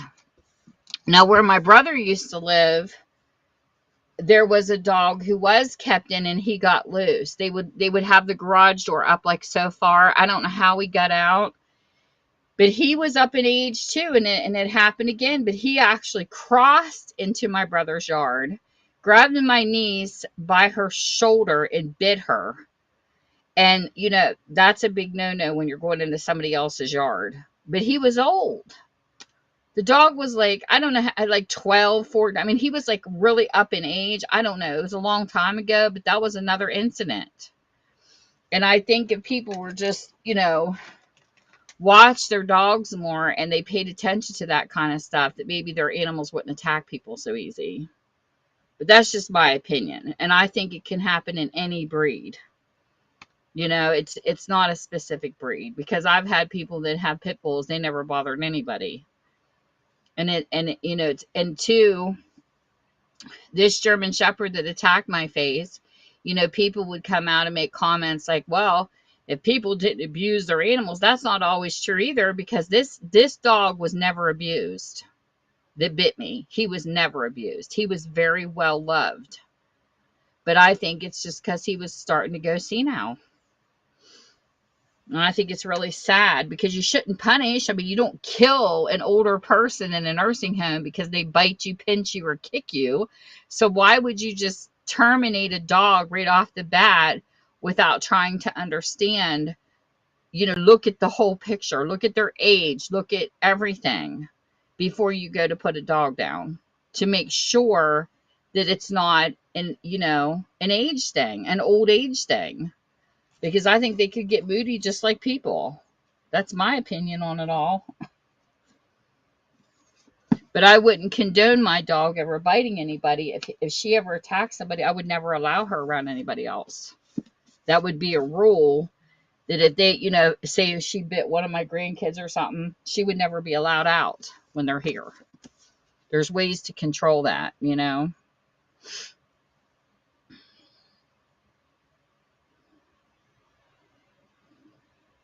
But sometimes jealousies can come in animals too. It's really sad. So I have a certain section in my bookstore. I make up my own categories. I'm not the library. I have a certain sections, a couple that I have made up because I feel that certain books belong in certain other categories. And this one here I call young adult, because these books to me are like when you get into junior high school and you start reading, or like, the beginning of high school, when you start reading like literature type books and different books that to me sound like they belong in the young adult. So that's what this section's going to be. This one here is called Bleachers by John Grisham. Let's get some ink in the front. This is a 2003. And this is why I put it in the young adult section. I think you can tell by the synopsis is why. High school All-American Neely Crenshaw was probably the best quarterback ever to play for the legendary Messina Spartans. 15 years have gone by since those glory days, and Neely has come home to Messina to bury Coach Eddie Rake, the man who molded the Spartans into an unbeatable football dynasty. Now, as Coach Rake's boys sit in the bleachers waiting for the dimming field lights to signal his passing, they replay old games, relive the old glories, and try to decide once and for all whether they love Eddie Rake or hate him. For Neely Crenshaw, a man who must finally forgive his coach and himself before he can get on with his life, the stakes are especially high. I think that there's different things people can learn from these type of books, so they're kind of educational to me. So this is one. Abby loves cats. That's a cute name. Welcome in.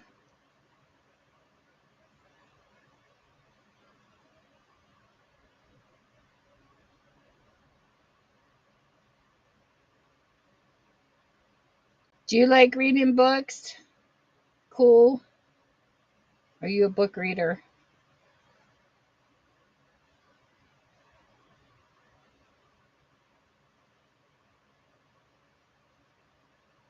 Well, that's good. What kind of books are your favorites?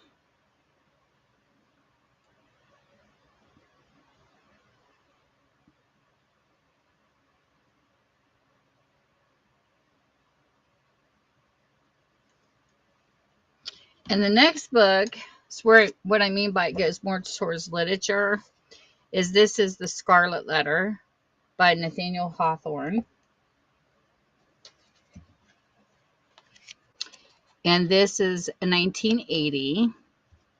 And it says the Scarlet Letter, an ardent young woman, her cowardly lover, and her aging, vengeful husband. These are the central characters in the stark drama of the conflict between passion and convention in the harsh, Puritan world of 17th century Boston.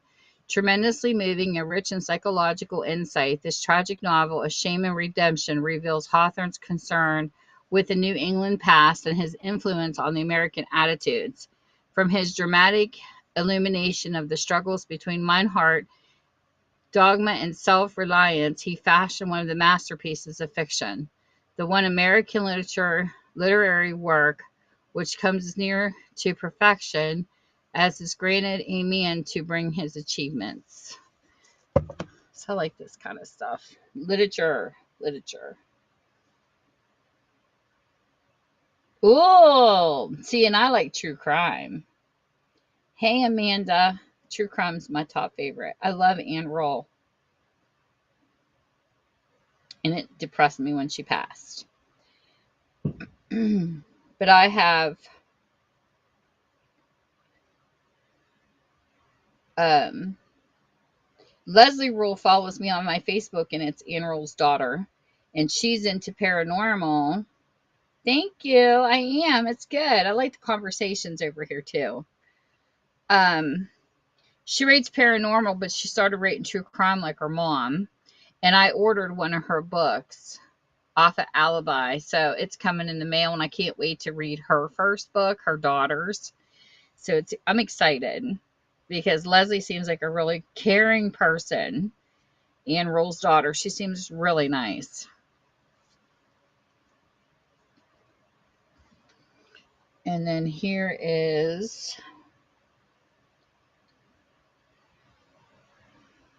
the next young adult one I'm going to present.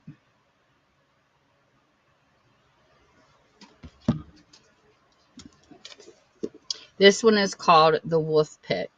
I would have to say when I took literature in college and high school first, the story that I liked the most that struck me that I read was Great Expectations. That was one of my favorites. The Wolf Pit by Marley Yeomans, and this is a 2001. This is in really good condition. It's a paperback. It says, powerful and intimate, The Wolf Pit interlaces the stories of two young Virginians struggling to find glimmers of hope in a world of uncertainty and violence. Robin, a Confederate soldier scarred by the horrors of war, clings to what gives him strength, family pictures, psalms, and folk legend about the pair of mysterious children found in a wolf pit. Meanwhile, Agate, the mulatto daughter of a slave, embraces her mistress' forbidden teachings and develops a love of books, only to be punished when her owner learns of this. She tries to find strength in surviving loss, degradation, and fear while reconciling knowledge and truth with the evils that they wrought. The wolf pit eloquently honors the will to endure in the face of seemingly insurmountable odds during a trying period in the U.S. history. This is why I picked these for young adults, because I think they're very nice to learn from.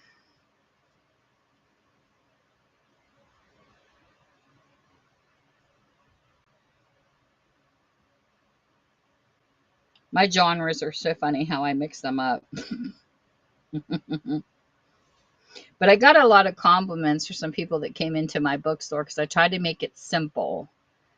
And my sci-fi will probably end up under my action and suspense. I mix action and suspense as um, scientific war type books, where they're using chemicals and things like that. Anything that's action and suspense is under action suspense to me. Sometimes it's hard for me to tell the difference between what's sci-fi and what's action suspense, because when you even think about Star Trek, they were always battling somebody. So I put everything under action suspense, mysteries, whodunits, sci-fi. It's all mixed together because it made it easier for people when they came into my store to find things. So next we have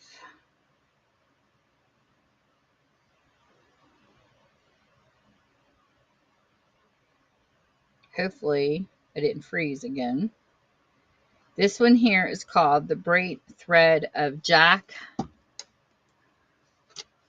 by Jack Stefan. It doesn't have a jacket. It's just called The Bright Thread. It's a linen type cover, hardback, and it's got some writing in it. Some writing in the back. It is a 1962, but the pages are in really good condition. It says, a book which creates an excellent picture of family ties and obligations. And that's pretty much what it's about. And it's pretty interesting. I read a little bit of this one. Oh my gosh, that's a big ID. User AE2.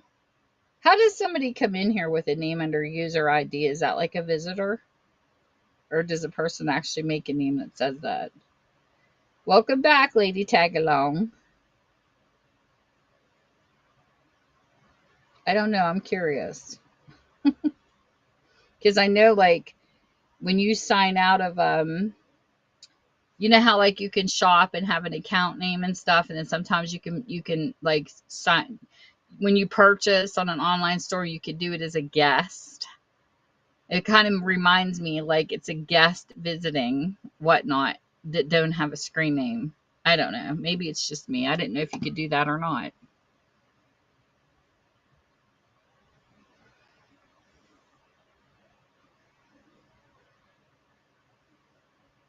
The next one is this is different. When I first saw this one, I thought it was a humor book because of the title. Never judge a book by its cover, you know? This is called The Comedians by Graham Greene, but it isn't. That's not what it's about. It's not a comedian. But this book, this paper, is really used. Like it's really banged up. It was apparently from a memorial hospital that it's stamped on, so it was definitely very well loved. It's dark on top, and then it's got the thing here. It says discarded from, I hate when they discard books. I really hate those stamps. From something public library. I don't know. I like to take their discarded stamps and break them. It's like, quit making books misfits. I'm sure there's a reason why they do it. It's just irritating to me because they ruin the books. So it's definitely got marks, as you can tell. And it is a 1966.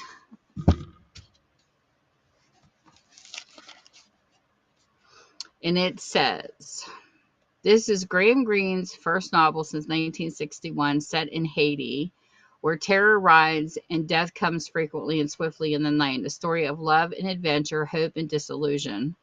Like one of his predecessors, The Quiet American is also a story about the committed and the uncommitted. The hated doctor Magiot is committed. His last letter to Brown, the story narrator, is a statement of an appeal by the committed, by a man whose nature forces him to share the terrible events of his time. But the others, the comedians, have opted out.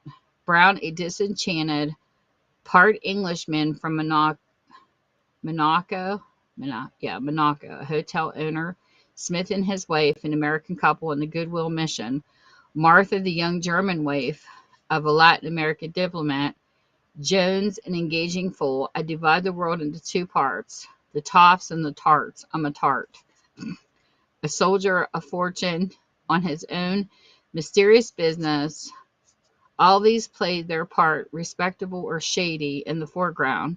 They experience love affairs rather than love.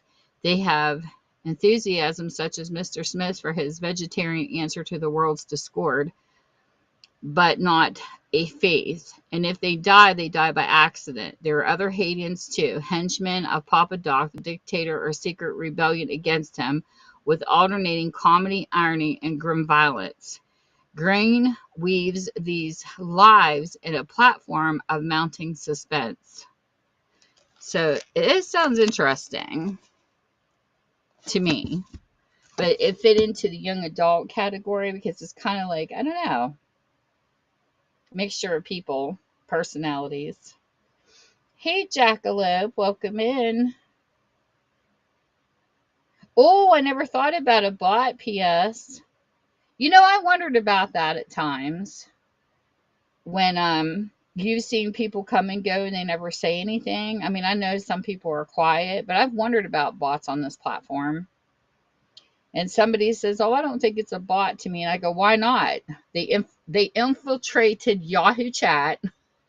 They have gotten into YouTube, so why could it not have bots? They seem to get around. So it could be a possibility."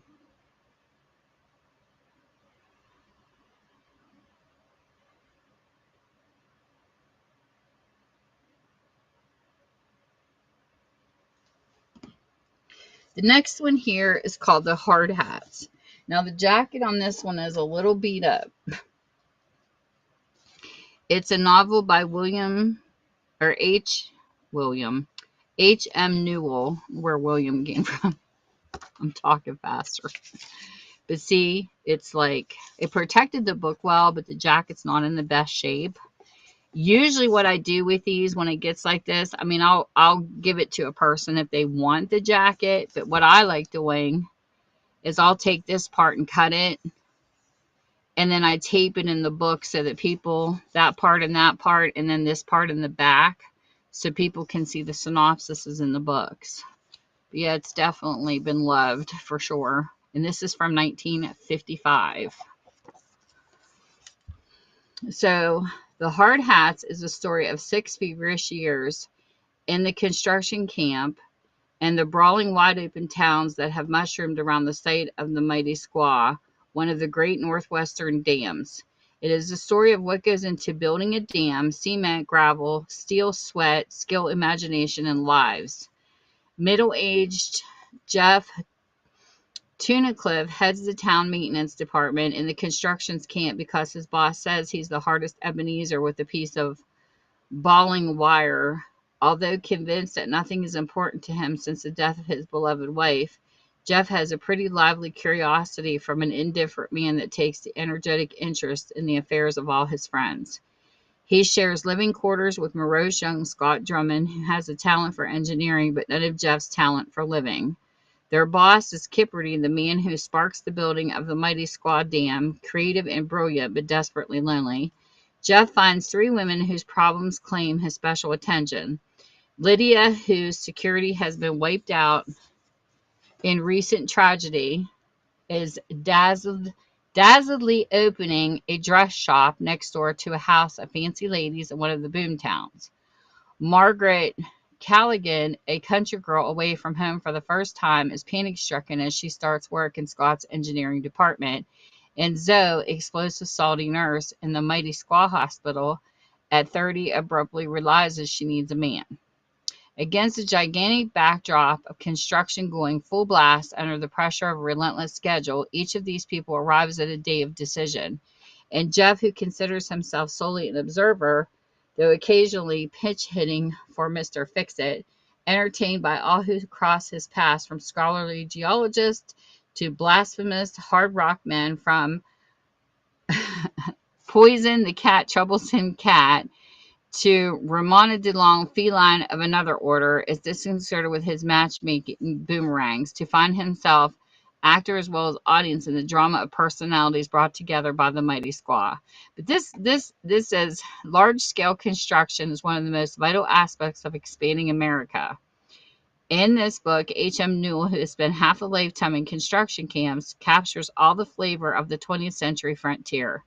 The Hard Hats chronicles the artist's dangerous work of men who labor through bitter winters and broiling summers, who live and sometimes die for the job. That's why I like this for young adults. I think this is a good one because they're not, to know how easy some have it now is very interesting.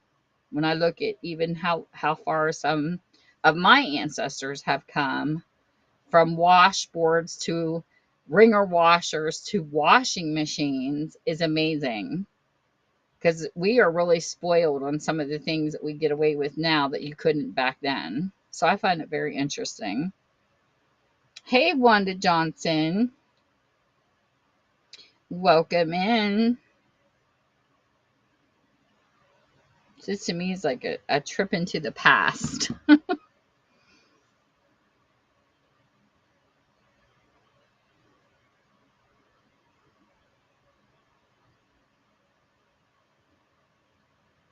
And the next book I have, this is what it looks like. It doesn't have a jacket on it. This is what the spine looks like. You can tell it's older. And this one is called B.F.'s Daughter by John P. I don't know how to pronounce his last name. It's like Marquand, maybe Marquand. And this has got a little bit of rating right there. Other than that, it's in pretty good condition for as old as it is, because this comes from 1946 for people that like older books. The daughter of a powerful industrialist seeks to live on her own terms in this entertaining portrait of the American home front during World War II. So, yeah, it goes to the adult section for me. And for those that don't know me that have just come in, I love World War II letters. And I do have a letter reading and a playlist on my YouTube channel under Tammy's Passions. And it was about a guy who wrote to his girlfriend who became his wife. And I literally fell in love with their story. His name was William, and her name was Elsie. And I so enjoyed those letters, I never wanted them to end. And in the very end, I found a negative of him that I got developed. I don't have her picture.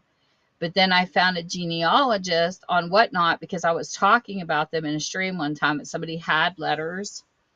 And she finished their story for me because I wanted to know how everything turned out, because all I have is after they were married, but like after the war was over, did they have kids? You know, what was the ending? And she found it for me. And I found out how many kids they had, their obituary. It was just an amazing story. And I had so much fun sharing it with my YouTube people because I love stuff like that. History is amazing to me. Hey, BK Soccer Cards. And I stutter through some of the letters because the writing, some of the words I couldn't figure out what they were. It's hard reading somebody else's writing sometimes.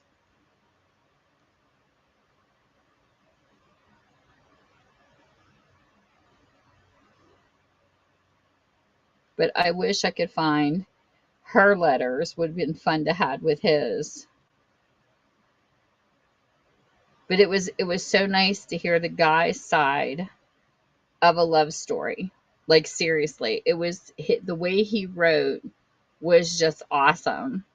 I mean, like saying golly and my pals and just the whole era from World War II was so cute to read the old fashioned way. And it was cool because he was in the Navy reserves and he actually drew stick people some of the letters, and oh my gosh, they were so cute. But at first I was kind of scared to read the letters because there was a letter that he wrote to her where he was mad at her because she had left one of his letters sit on her desk and somebody read it. And he was furious about it. It was like, these letters are between us. They're personal. And at first I was like, oh, I don't know if I want to read these for public or not. But then I thought they need to be shared, you know. But because I felt in a way that am I breaking his confidence? You know what I mean? Even though the guy's not here anymore, it still makes you feel guilty because it's personal. But I'm glad I did. I'm glad I shared them. Their story needed to be told. Thank you for the hearts. I love the hearts. And another person I like to recommend, if anybody on here likes watching YouTube, please watch Paper and Moose. She's one of my favorite YouTubers to watch because she loves that same stuff about letters and families and stuff like that. She's an incredible YouTuber. So here is another book without a jacket.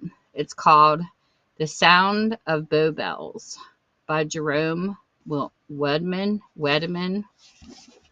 So here is what the book looks like.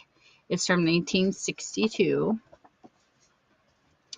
And it says, successful writer of magazine fiction lives through... okay, Tammy, spit it out. Successful writer of magazine fiction lives through a day of crisis, a point of return to his true sense of values. So that's why I stuck that in there. Lessons learned through life. Hey, Lisa Phi. Isn't it crazy how many people go in and out and in and out while we're live and nobody stays?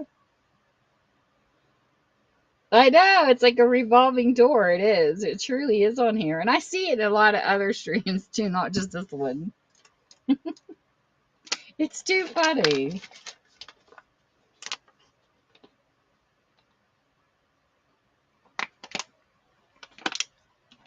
I got to get a drink. It's my new koozie.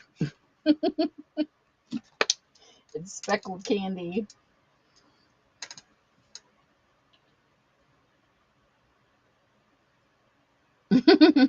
I'm beginning to wonder.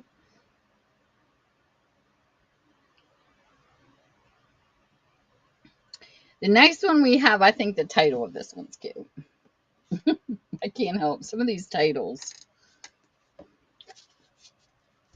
This is just a plain brown book. This is what it looks like. It's in really good condition. It's got a little bit of smudgy here. And it was a 2007. It's called Playing for Pizza by John Grisham. Playing for Pizza. Now it's making me want pizza. It says a novel about an itinerant American football player who can no longer get work in the National Football League and whose agent signs a deal for him to play for the Parma Panthers in Parma, Italy in the Italian Football League. So sometimes your path gets changed without prediction. And I thought this was cute for young adults. Yes, pizza. That sounds so good. We have a pizza place here that has got the best pizza. And I mean, it was so popular that we have like a state college not far from it where these Australian people went, and they had a great big news story about these Australian people craving this pizza when they went to college near us. They literally flew it to Australia, this pizza, so that they could have it. Isn't that crazy? And they talked about how they packed it up and they mailed it to them so that they could reheat it up and stuff. But it is the best pizza. It is. But it doesn't taste good in the microwave. You got to have it in an oven. That's how good it is. And I'll see people saying on my way home on Facebook, can't wait to go to the pizza place, and they put the name in, and it's just so popular here. I'm not kidding. It's a really good Saturday night place to get pizza. I don't know what they do with their sauce, but it's just really good. And we have two of them. If you look up DiCarlo's Pizza, we have two of them, but the other DiCarlo's is not like the other one. It just makes the best pizza. But it is really good. I had a cousin coming home from Maryland, and she's like, I can't wait to hit DiCarlo's Pizza.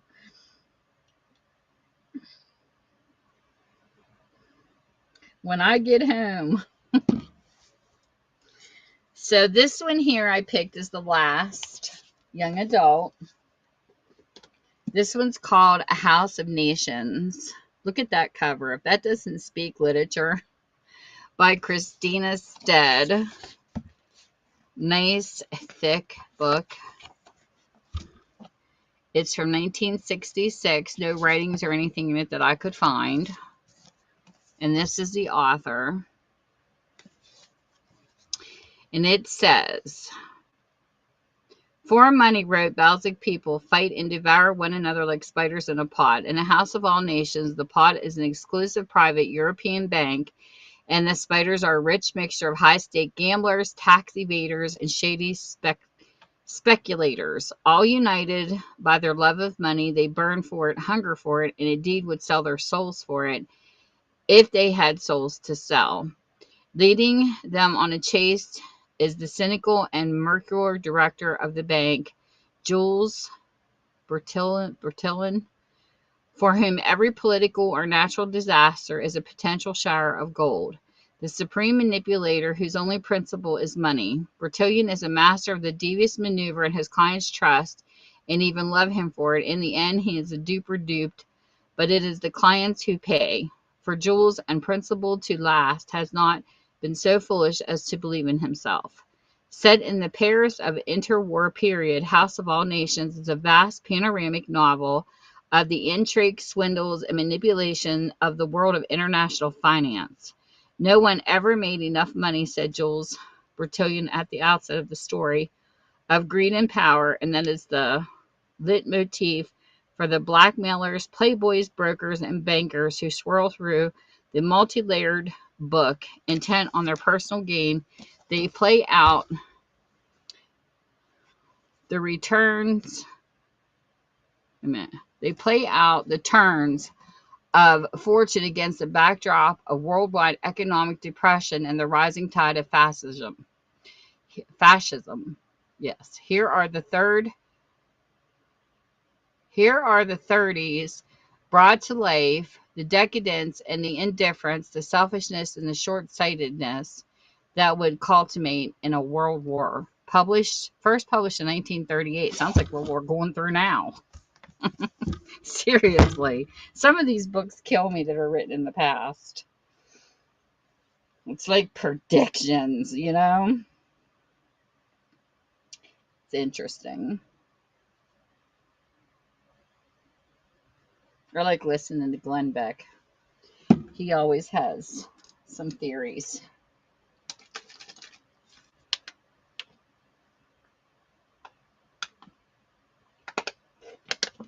Okay. The Hawaiian punch mix with water is not bad. But man, the Skittles is really good.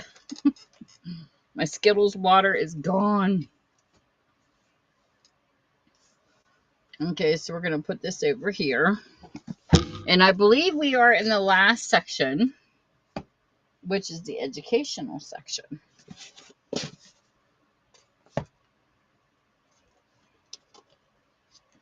Sometimes I have people waiting to see what the price is going to be when I put dollar starts, when I put them into the buy it now. I do have sales. Sometimes they just come in late or they'll pick out of the buy it now. So it happens. Sometimes you have slow nights, sometimes you don't. It depends. I kind of do a little better when I sell in the crafting section, but yes, it is a tasty rainbow.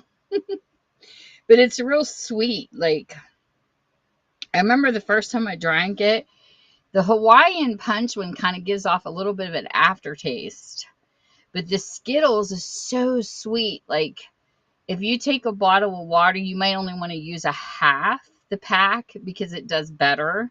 When you put the full pack in, it's like, woo, you better have a sweet tooth because it's going to knock your socks off. I mean, it's really sweet. So what I did was I drank so much of it and then I dumped more water in to kind of smooth it out a little bit because I like sweet, but I don't like rich, sickly sweet. But the Skittles definitely has a better flavor. So this is a Cliff Notes on Lord of the Flies. I think everybody knows what Cliff Notes are, at least I remember them. They're basically a cheat sheet to shorten a study guide for you. It's by Carrie. These are my little cheat sheets. I pull these out before the books are, sent to the buyers. But that's my cheat sheet, so I keep track of everything in one place. This was 1994. And these are basically prep guides. Complete information, standardized qualification tests in a format that is not overwhelming. The 17 guides in this series utilize the expertise of leading test preparation authorities to help students achieve their best possible test scores. So that's what this is. And it starts for $2, but they're cool to read. Well, hello, 209 Flip King. Well, you kept me company. You did a good job as a mod. Poor guy. Putting up with my big mouth for an hour is enough.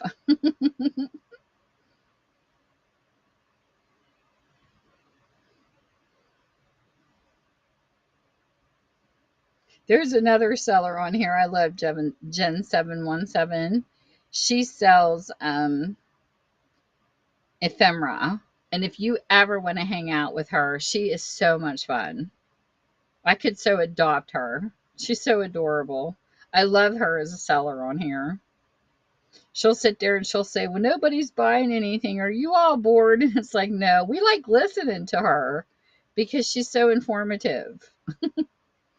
She's so cute the way she sells. Let me see if I can get her in here. I don't know if she'll pop in or not.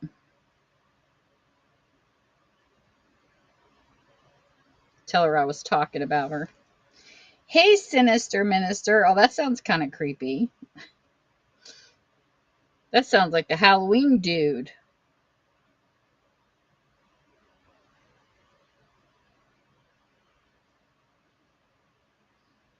Okay, I'm going to skip down the list here. This one I kind of didn't know what to categorize this as until I read the back of it. And I stuck this under educational because this actually, it's funny, but it's not funny. Where does a mother go to resign? I thought that was hysterical when I first read it. But it's not. It's really, to me, it falls under the educational because of what it says. One of the most incredible stories of courage under fire that I have ever read by Dr. James Dobson. And it's kind of biblical, but it's true to what you would deal with. And it's an original story of how Barbara Johnson faced, as a wife and mother, the crippling of her husband, the deaths of two sons, and the homosexuality of the third, who disappeared into the gay lifestyles over 11 years. That is a lot for a mom to take. Oh, I can't even imagine losing a child. Just to me, it's just not the natural order of things. I think that's got to be the most painful experience a woman could ever go through. At the time, there were no books, no ministries to help Christian families deal with the devastating, painful news the Johnsons faced. But even through their pain, they set out on a personal journey of survival and restoration that included a steady diet of laughter, joy, and hope. And through the sharing of their story, thousands of other families have found their own way back to hope, joy, and laughter. Barbara Johnson writes so beautifully, there is no magic place to go when we face unsurmountable problems. There is no never land. We may have to live with the mountains that will not move, but we can face the inevitable and realize that we have greater reserves and resources than we thought possible. God brought me through the deep water without letting me down and held me up when my mind and emotions were torn apart by tragedy. He gave me the gift of joy, which made it possible to share with others the good things God is going to do for them also. So I really like this for educational for that reason. And at one point, somebody had $8.99 on it, but $3, and it's in really good condition, and I think it's a good book. Hey, Beard Man. I like how he spells it with beer. He must dribble and suck on that beer later to get the beer flavor. He's been in here and out. He's never said hello. He just kind of drifts.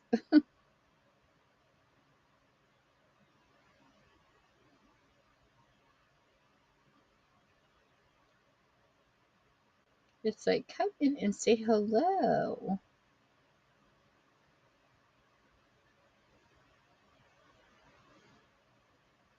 Stay a while. Hey, I had deodorant on this morning. Quit leaving people. Hey, Magdalena.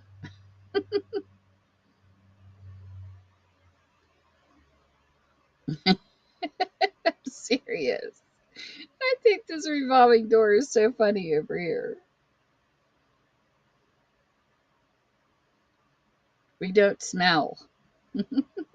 Stop and stay a while.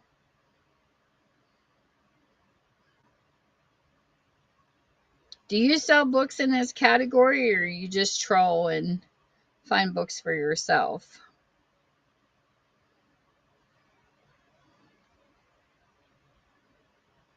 Yeah, you. I like visiting other sellers on here too.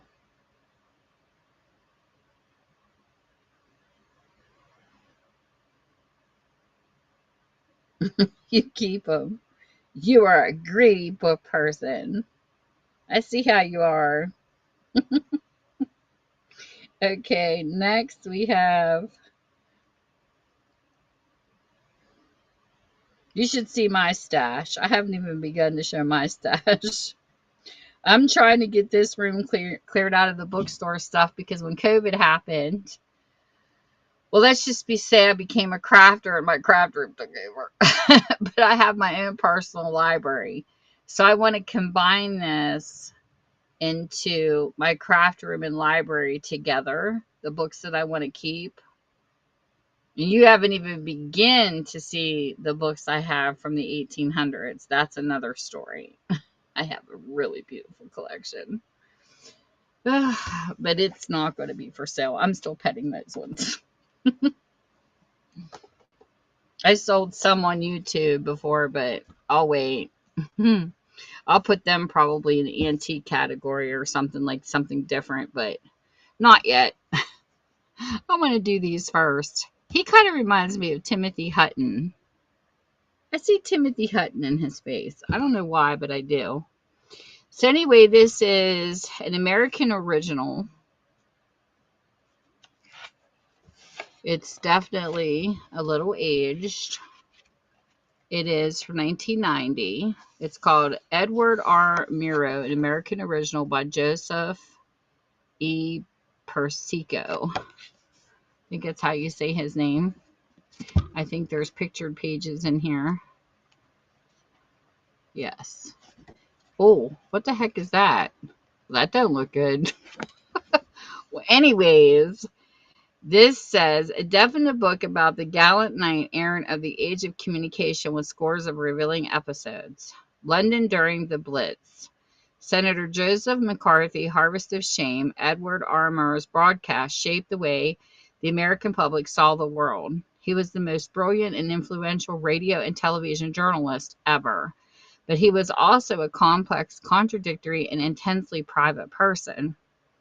Now this riveting biography brings vividly to life both Murrow and the professional and Murrow the man, intriguing new information from friends and colleagues. Let us witness the exciting events behind Murrow's provocative reporting and see the hidden heart of the legendary journalist who put his indeniable mark on our memories and our time. And yes, autobiographies go under my educational because I'm not separating them. It's like I said, I make up my own genre, so people will probably shake their head like, what is this woman doing? Well, hello there, GLD. Welcome in. I like reading about journalists and stuff. I think that's interesting. I used to write for the paper when I was in middle school. And I actually worked for a local newspaper later in life, but I just worked in the mailroom. I didn't get to do any typesetting or anything, even though I had a relative that did.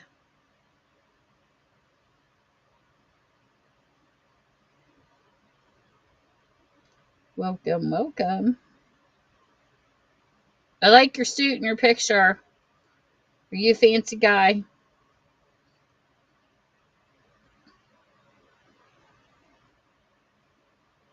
I'm a Tom girl. I hate dressing up. I don't like wearing dresses. You can give me blue jeans and tennis shoes and t-shirts any day. You have to be. I don't like dressing up. Ugh. I think probably the only time you'll catch me dressed up is maybe a wedding and a funeral. That's about it. I don't like dressing up. I hate it. I like comfy clothes.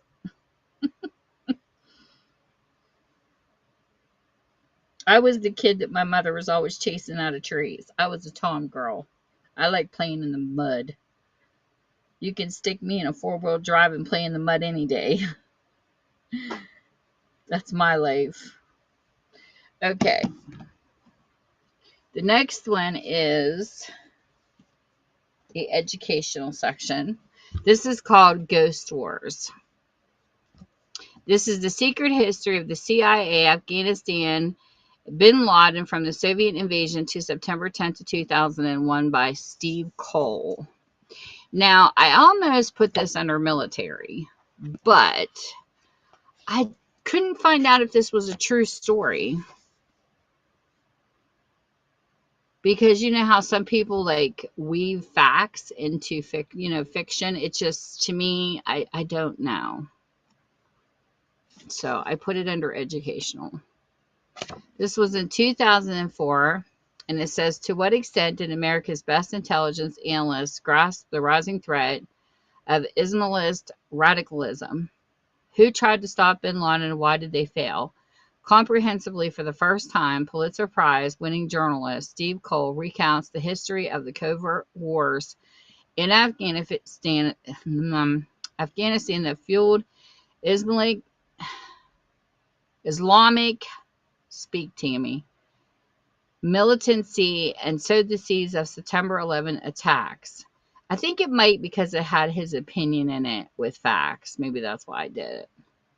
Based on scrupulous research and first-hand accounts by key government intelligence and military personnel, both foreign and American, Ghost Wars details the secret history of the CIA's role in Afghanistan, including its covert operations against Soviet troops from 1979 to 1989, the rise of the Taliban, the emergence of bin Laden, and the failed efforts by U.S. forces to find and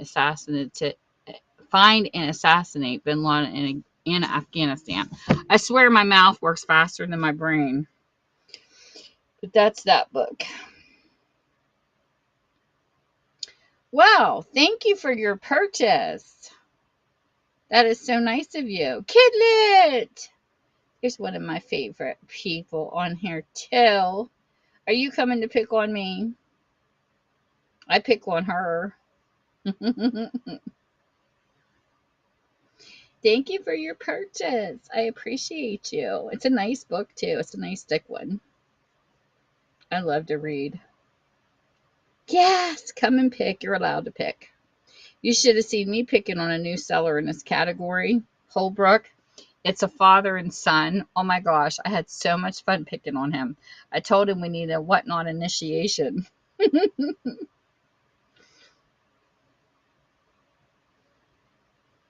They were fun. They're really fun. If you ever see them on, they're fun to watch. The next one we have, this is one, I don't know. I almost didn't part with this one. So I will put this aside. And thank you so much for your purchase. This one here, I don't know. I just wish I had more time. Like I read, but sometimes I don't have enough time with all the books that comes through. But look at this one. The Search for Amelia Earhart. Now the full story of a struggle began in 1960 to unlock the secrets of a fantastic 30-year-old mystery by Fred Goerner. And it's got her picture with a question mark. And it's like, oh, this book looks so good. I love these kind of books. Look at that blue. It's like almost like a turquoise. I don't know. Sorry, guys. It's the crafty part in me. And here's the guy that wrote the book. And this piece is kind of like, I don't know how that happened, but that can be probably glued back into place for whoever gets it. It's the only flaw I really see besides some age. This was written in 1966. He is a CBS radio broadcaster in San Francisco, a former college professor and World War II Navy CB veteran. He has been with the station CBS for 7 years and has a popular afternoon program heard by tens of thousands of Californians. So that's about the author. What happened to Amelia Earhart? Was she simply lost to sea? Was she captured by the Japanese? Was she a spy? For almost 30 years, doubt has surrounded the mystery of this famous aviatrix and her navigator, Fred Noonan. A fascinated world followed her globe-circling flight in 1937 from California to Brazil, Africa, India, and New Guinea. Then on the longest over-water leg from New Guinea to tiny Howland Island, the courageous pair vanished without a trace. The result was one of the most intriguing and widely reported news stories of the 20th century.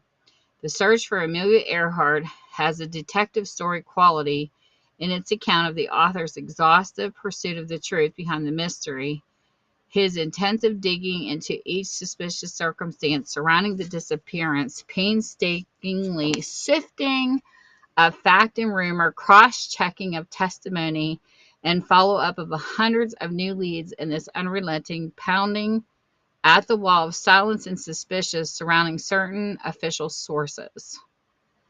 So this is cool. This guy was determined to find out about Amelia. Let's run that. Alrighty, we'll hurry back. Hey, as much as I picked on you, I'm surprised she doesn't come and pick on me. You're allowed. I allow you. I actually have oh, thank you for your follow. I actually have people that love picking on me. Oh, well, cool. Thank you so much for modding. And you almost made it to the end. Seriously. All I have is the rest of the educational, and then it's it's done. You almost made it. There's 1, 2, 5 books. You hung out with me. It's almost 5 books at the end. You're a trooper. Thanks for putting up with me, and thanks for modding me. For modding for me. That was fun. You take care. And I hope you get to come back. You were fun to have mod.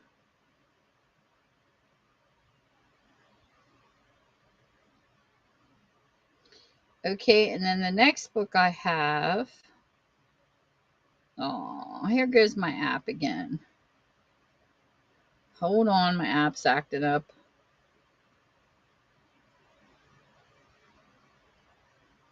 Right at the point. Come on, whatnot. Don't be mean to me.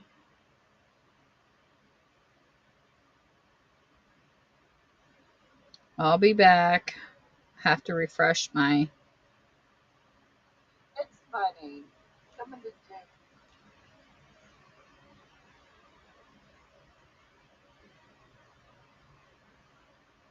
CDC is on my YouTube.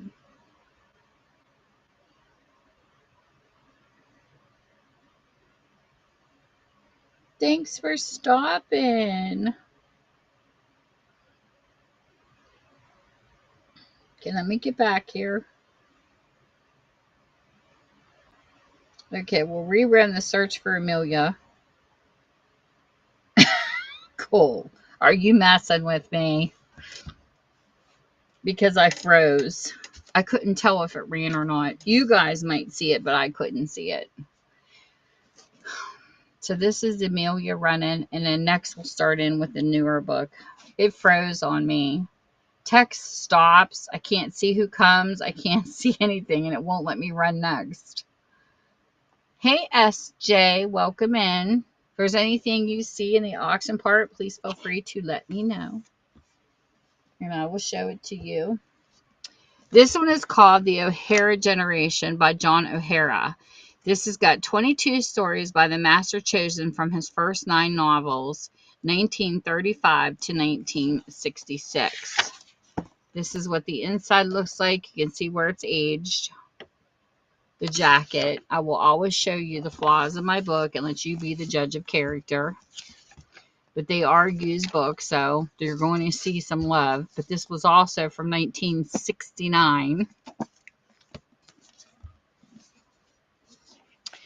And this one is during the 32-year period from 1935 to 1966, John O'Hara published in addition 2 novels, novellas, plays, and essays, 9 volumes of short stories, which contained a total of 251 stories. Each of these represented the O'Hara generation, which contains 22 stories, 3 of which are novella length. This book is thus a retrospective exhibition of Mr. O'Hara's masterful work in the short story form, as well as good introduction to the work for readers not familiar with the great wealth and variety of Mr. O'Hara's talents. It contains the following. From the Doctor and Son and Other Stories, The Doctor's Son, Over the River, Through the Wood, From Files on Parade, Do You Like It Here, From Pipe Night, Summer's Day. These are all the stories in here. So there's a lot. So I thought that was cute to add to the educational. Okay. Pharaohs Secret. Hold on. Just give me a second. I'll run this one real quick.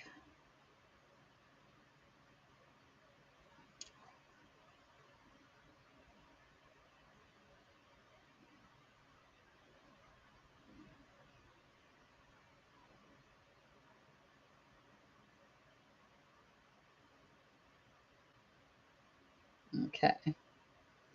Pharaohs Secret.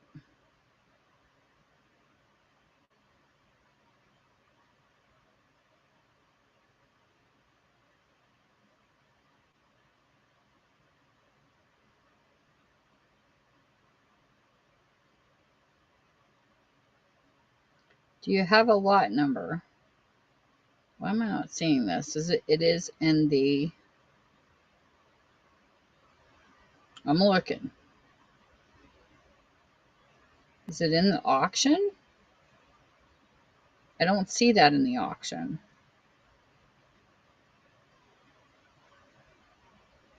Hey, Papa Bear. Hey, Eric.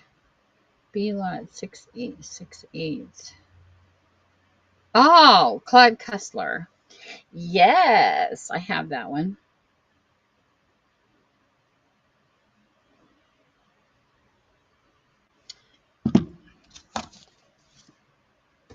Okay.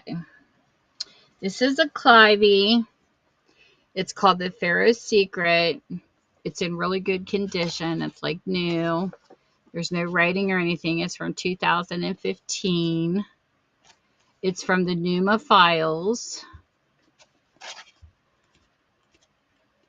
And it says, when most of the Numa crew is exposed to a dangerous substance called the black mist, they fall into a death-like sleep. With their own men and women on the line, Kurt Austin and Joe Zavella must race to find a cure buried in an ancient Egyptian lore.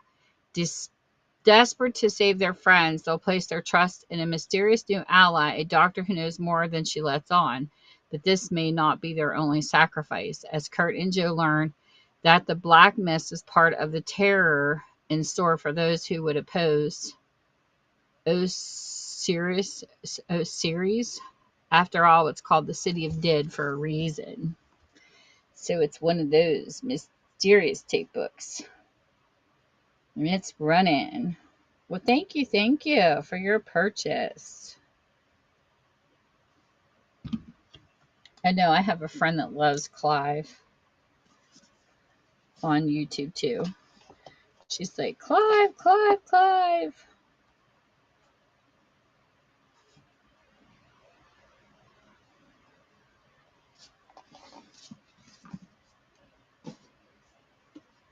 So thank you for your purchase.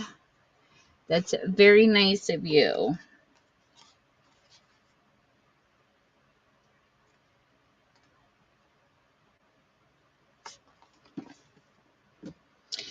And then the next book we have under educational is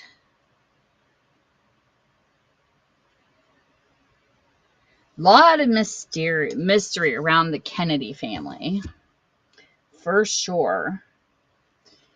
And this one here is Why Tragedy Has Haunted America's First Family for 150 Years, The Kennedy Curse. It's got some sticker stuff on it. I'm sorry I don't have undo. If I did, I'm out of it. I could remove this. I tried to script. I hate when they put stickers on books like this.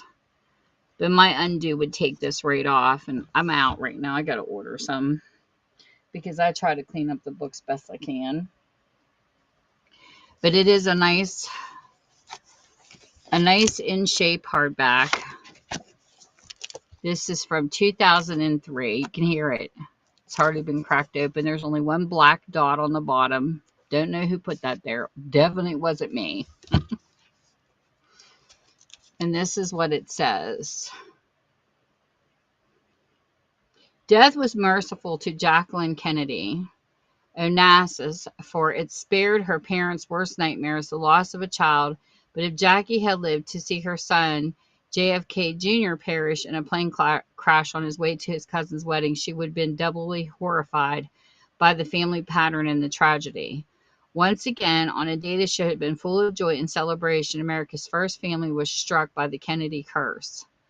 In this probing expose, renowned Kennedy biographer Edward Klein, a best-selling author and journalist, personally acquainted with many members of the Kennedy family, unravels one of the great mysteries of our time and explains why the Kennedys have been subjected to such mind-boggling chain of calamities. Drawing upon scores of interviews with people who've never spoken out before, troves of private documents, archives in Ireland and America, and private conversations with Jackie, Klein explores the underlying pattern that governs the Kennedy curse. This looks interesting. I have read a few books on Jacqueline's, her biography, but I didn't read this one. Hey, Books, Bricks, and Kicks.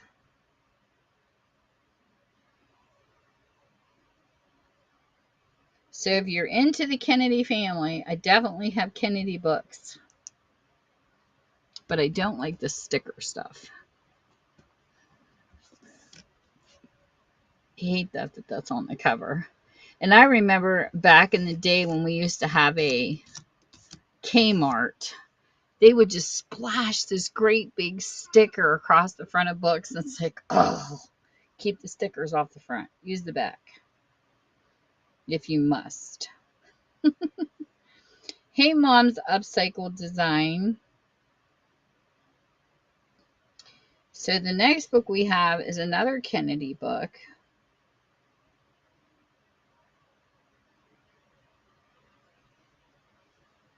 And this was actually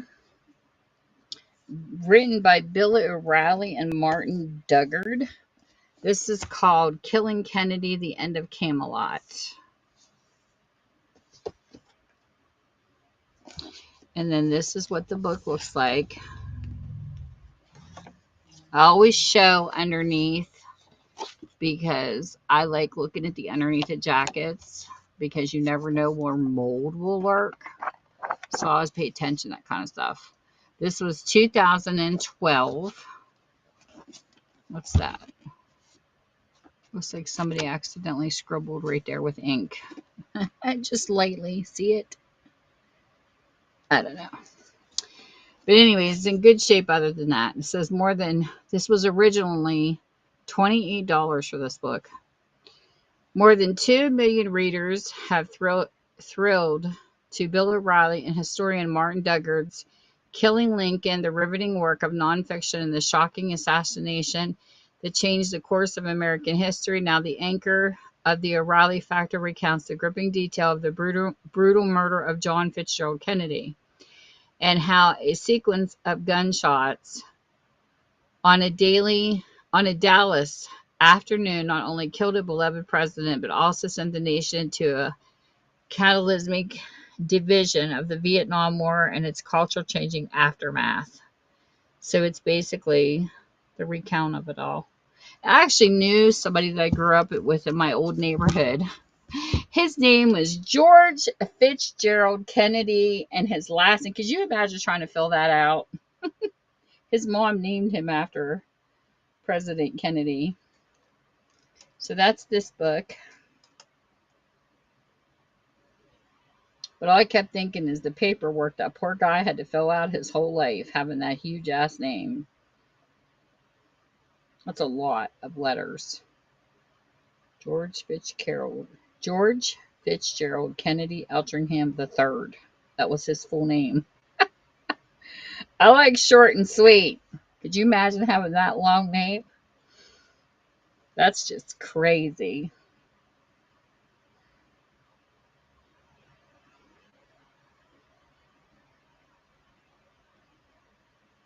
Okay. Next one we have, we're down to the last two. This one here is the Del Corso's Gallery by Philip Caputo. And this is a 1983 book. I see somewhere up here. There's no writing in it, and the cover looks good. It's just a jacket. It's got a little roughness to it, but the book itself looks good. And this is, at 32, Nicholas Del Corso is already a respectable photojournalist. If his temper has won him some powerful enemies, his talent has earned him some choice assignments. Exploiting his skill with the camera, he come a long way from the Italian ghetto of his Chicago childhood.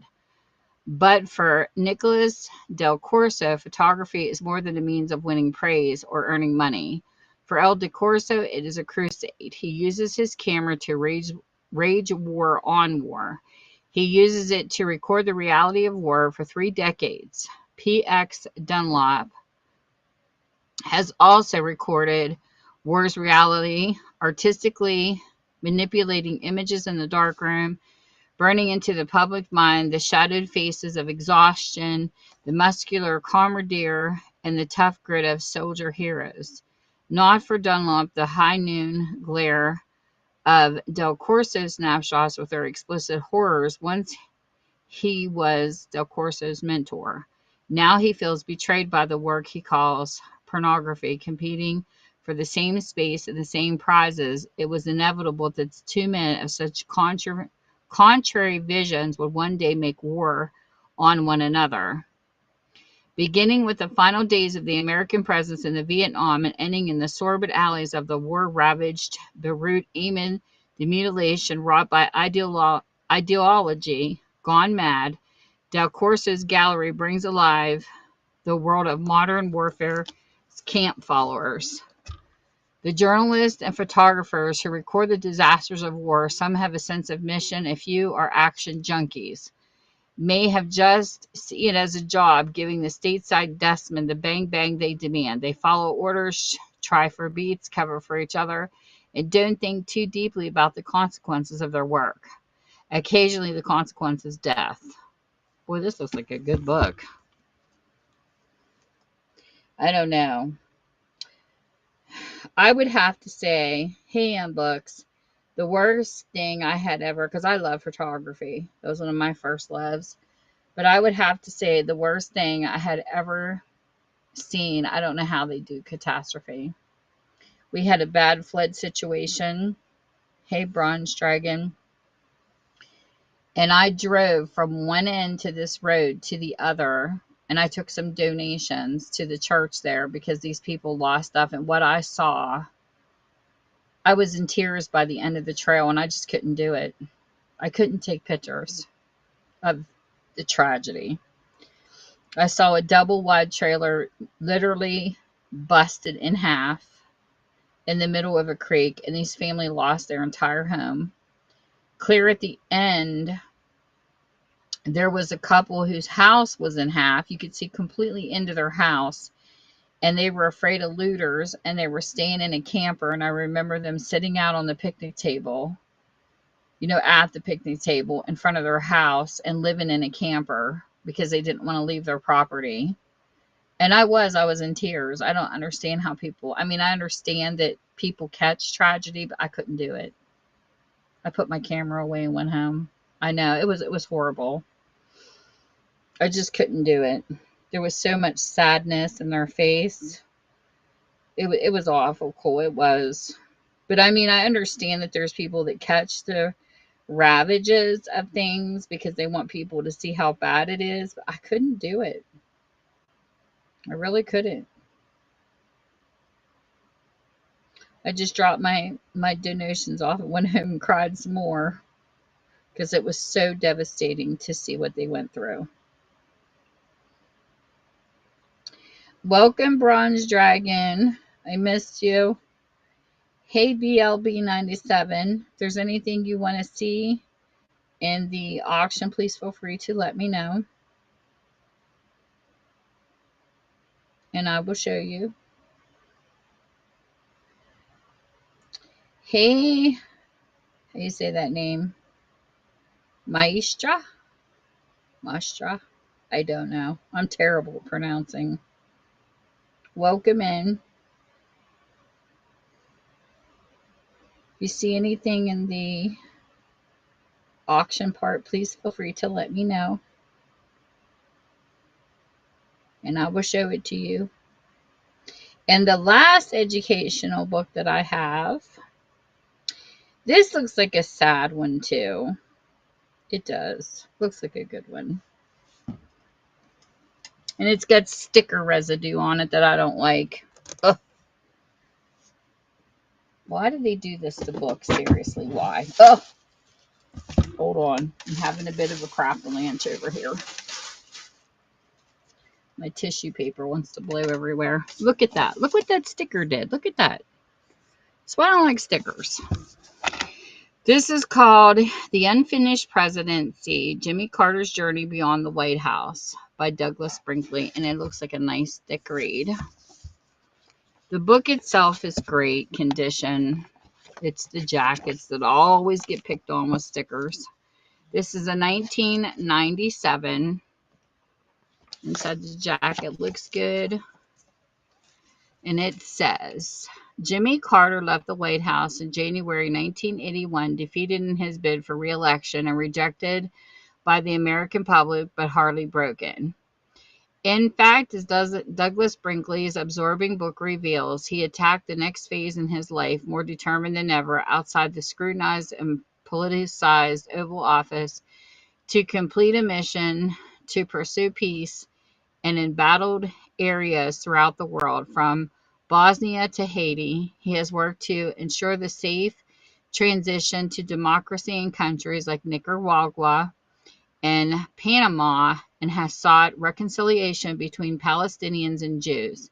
He has faced down the threat of nuclear arms in North Korea, led a successful campaign to eradicate two major life-threatening diseases, and been a tireless advocate for human rights and world health. And of course, he has shown the world how to build low-income housing through his association with Habitat for Humanity. Historian Douglas Brinkley has a unique and intimate access to the former president, as well as exclusive access to the post-presidential papers, including Carter's correspondence with fellow world leaders. And all I have to say is, everybody has their favorite president, no matter what. I feel for anybody who runs this country or who runs anything like big like that, period. But if you are a Jimmy Carter fan, this would be the book for you to read.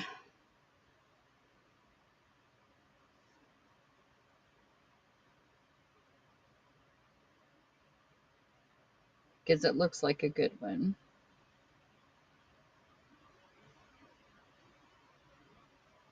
That's my political point of view. I wouldn't want to run this crazy country. It's too messed up. And a 4-year term is just not going to fix it. We got a lot of issues going on for sure. But I do know that I read a book here not too long ago. I love ideals. And it talked about our forefathers who had written it. And they were talking about when they wrote freedoms doesn't give the right for people to abuse them. And I see a lot of that going on. There's no respect like there used to be. And that's my personal opinion. And I'm Tammy, and I endorse this message. It's like I was saying in one of my lives, even on YouTube. Used to be, there was none of this bashing.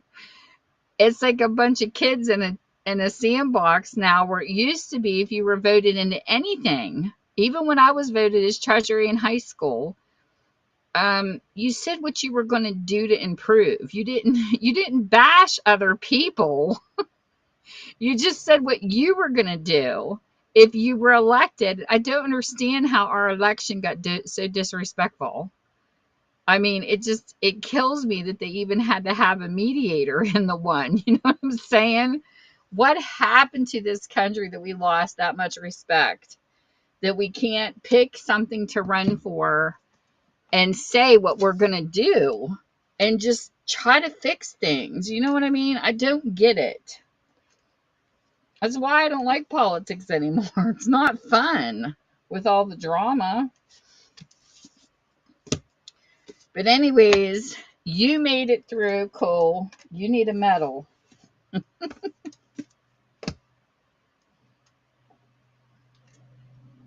And one of these days, if you like one of my books and you order one, I'll have to send you a thank you present for modding.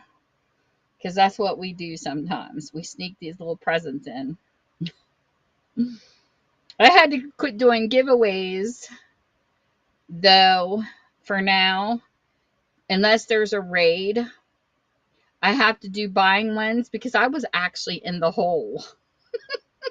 Some lady told me when she started on here, she says, I was $80 in the hole from the giveaways from the very get-go. And I'm thinking, oh my gosh, I was $3 in the hole until last time. But one of the bigger YouTubers, not YouTubers, whatnot people told me, when they first started, they didn't have their people built up yet. So you can take, like, if I have a $4 book or something, I can drop it to $1 and run it as a thank you for the raid. I mean, there's things you can do until you build up your audience. So I love the feedback they give me. Hey, Catwell. Yeah, I try to do every Wednesday at 7 p.m. Eastern. That's usually my time to do this. They did run an incentive. Oh my gosh, cool. I was dropping dead. Literally. I did 3 sales and 3 different days back to back. I went live as books, live under fashion with purses and stuff. That's why I have a mixture in my buy it now. And I went live under crafts. And then I went live again a second time in the same day. So I pulled off 4 lives in 3 days. It was nuts. I was exhausted because I have to upload everything. At least that's how I do it. It was crazy. Well, my prices are usually low. My question is, and I want some feedback from YouTube and here in my comment section, people, if you hear me on YouTube too, and I want messages sent to me here. You can send me private messages here too. Do you purchase things if they cost less than the shipping? I've had very controversial answers on that. Hey, Smorg. How are you, my friend? Smorgy's so cute. He does great lives too. But I mean, it's true. Smorg, you'll be honest too. Would you purchase something if shipping was higher than the amount of the item?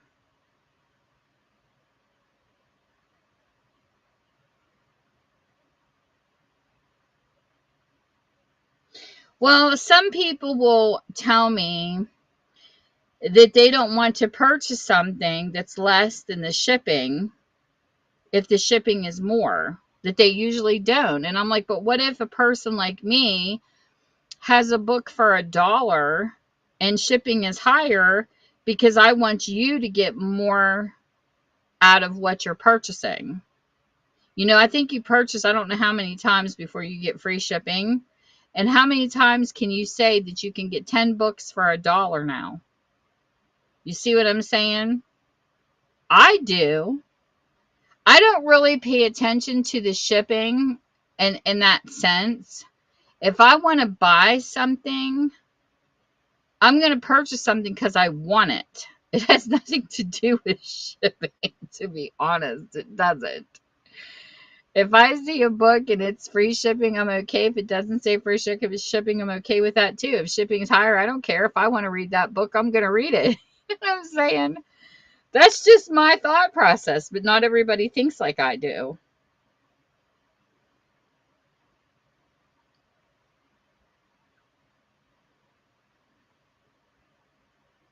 No, I mean it's an opinion. This is like a poll.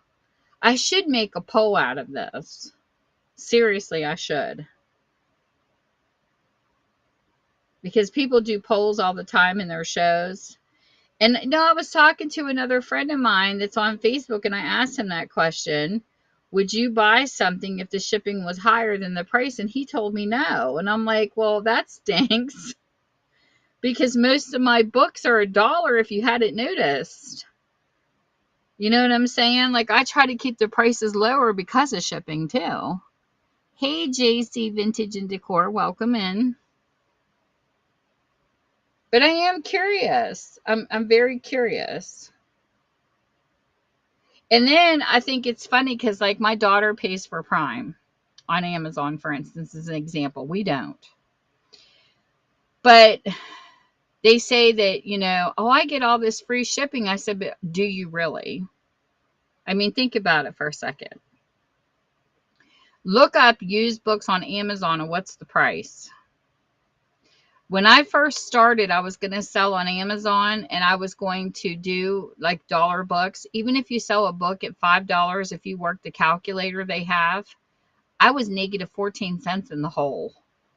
So, unless you're Goodwill and you're a nonprofit, that's different. But as a seller, most of the used books on there are $8 and higher. So how is that you're getting free shipping? Think about that for a second. Do the math. And I don't think a lot of people do the math when they think about this stuff. I do, though. Hey, Chuck. And I'm not saying anything against Amazon because I shop from there a lot. But I'm just saying about, when they take the charges out and all that kind of stuff and with shipping and everything that you have to do, you have to sell your stuff higher. See what I'm saying? And somebody asked me, well, why do you sell a book for $1 if you're only going to make 50 cents off of that book? I said, because I price my books what I would pay for them.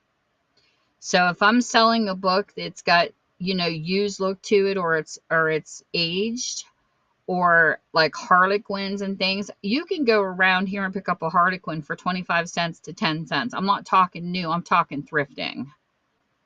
So if I make 50 cents off of a Harlequin, I'm okay with that. You know what I mean? I didn't buy these Harlequins. They were donated to me. It's different if I'm purchasing a book. You'll see the prices go up some. But when my aunt passed away, she left me a lot of her books. So when you see a lot of the Harlequins, that's who it came from. Don't feel bad. No, I don't have any true. The only thing you're going to see, my horror is in my action and suspense. I told you, it's all mixed together.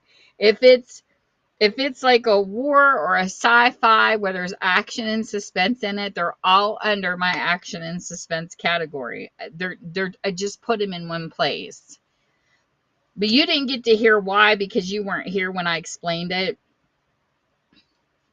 Think about this for a second, Cole, and welcome in everybody.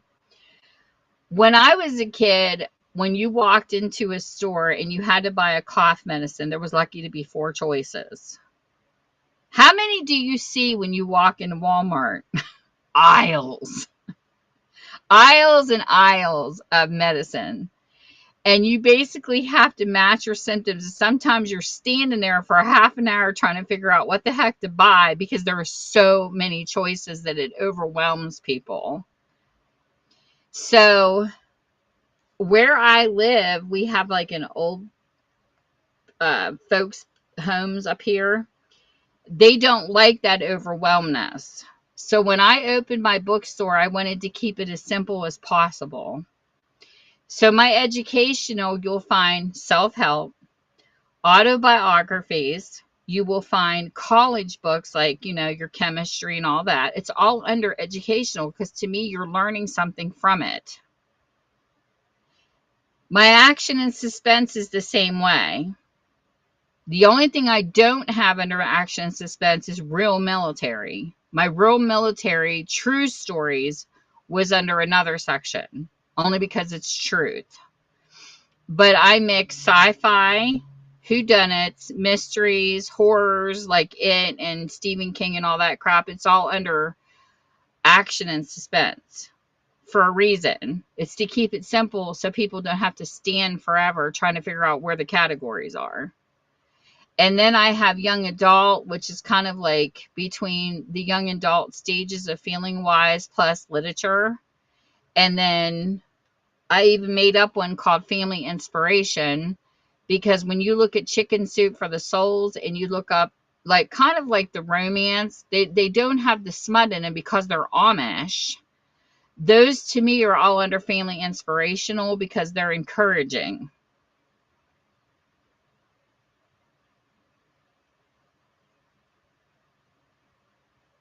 But you see what I mean? Like I mix it together to make it easy for people. And I had people compliment me.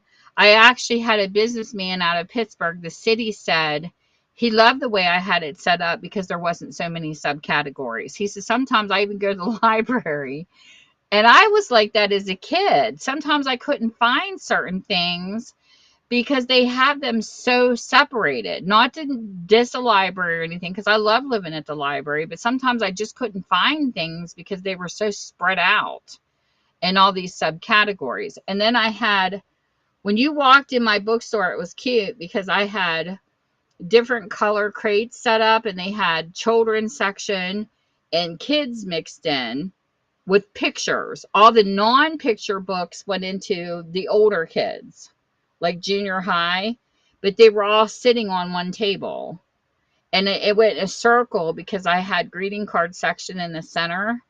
So they would hit the kids, and then they would hit the biblical. Like I had a religious, but everything was in the religious. Even kids' books were in the religion.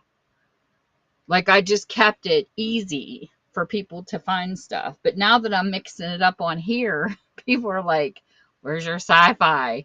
And I'm like, sorry, dudes, but you're going to have to go to Action and Suspense to find them because I made up my own categories. But I hope it doesn't mean to confuse people.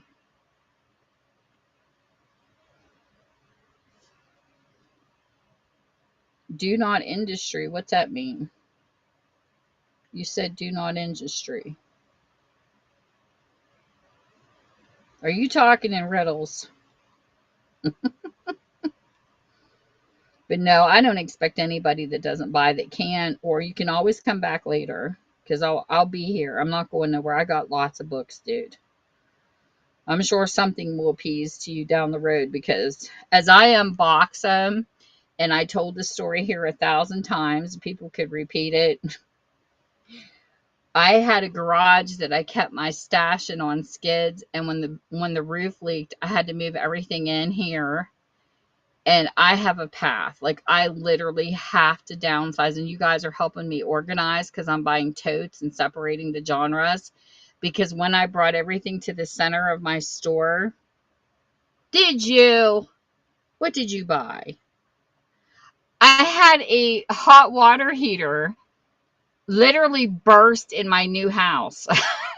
After I moved the books in, the bottom blew out, and I had a trickle shooting out the top, and I lost some of my inventory. And I'm thinking, oh, you got to be kidding me. It's like books really, I mean, is chasing my books for some reason. So, yeah, I have too many. I've got like 5 rooms full, dude. So you're going to see lots of books. So I organized them again in the garage that leaked to begin with. It still needs fixed. They're being in totes so they don't get wet. So that's where I stand out with books. So whatever, I don't know, they've been shifted around so many times, I couldn't tell you what's where. So as I unbox them, you guys will see everything I unbox here as soon as I do and get them posted.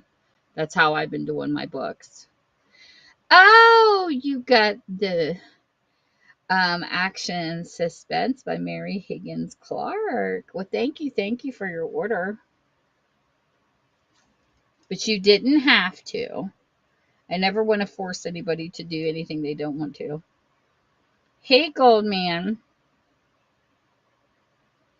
But thank you so much for ordering that. I like those type of stories too. But at least it gives you an idea how to navigate. When you do come in, you'll know now that it's mixed together.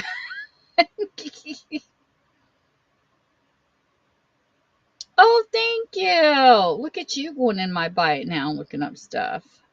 That's too funny. But thank you so much. I appreciate it.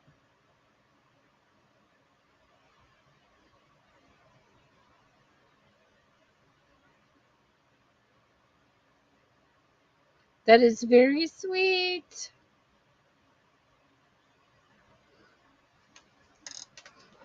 So if anybody else wants to see anything, feel free to let me know and I will run it. And if you need to Google, that's up to you. You know, you take your time. I'll stay here and wait for a little bit in case anybody comes in with any more that they want to ask about.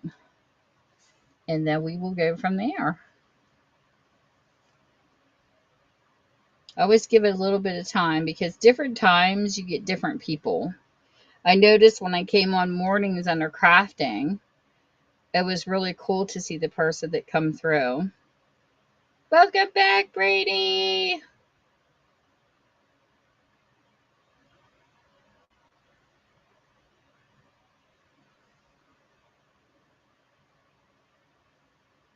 I'll let this run again. Am I frozen again? Oh, there you are. I seen you come in on the computer, but not my phone. Isn't that weird? Whatnot's acting up again.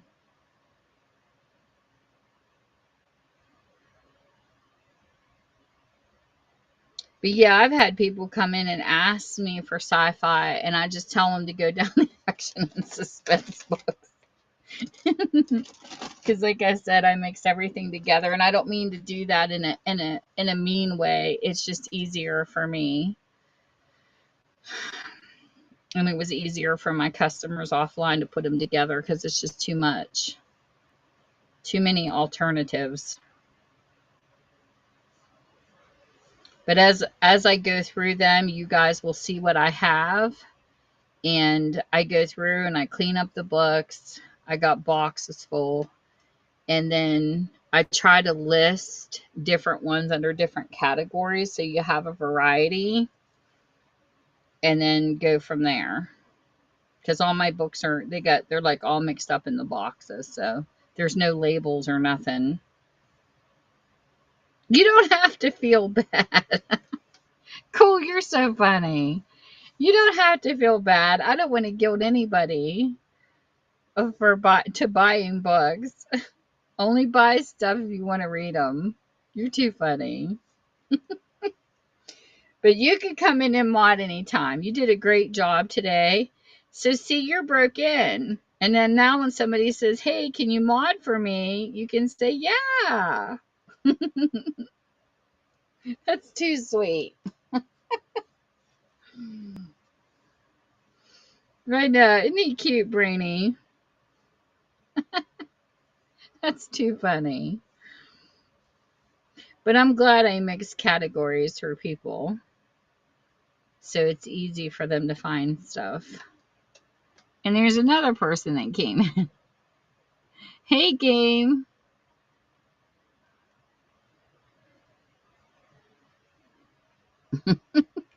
So at least I know your favorite type of books too. Is you like the mysterious ones, which is good.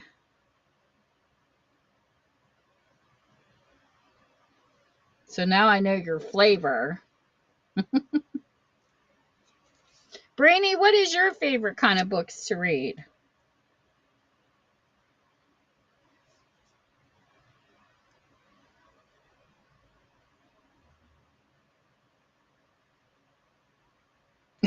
Well, I know you like Barbie. Oh my gosh, you're so funny. Do you have another genre?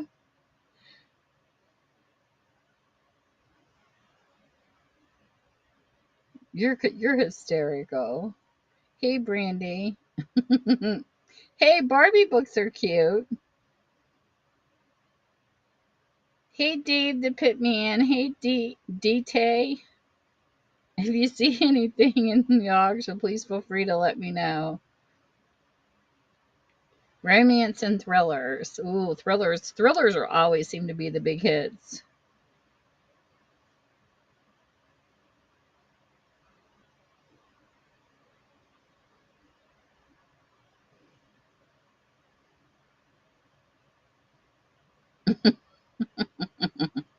Cool, man. You're so funny.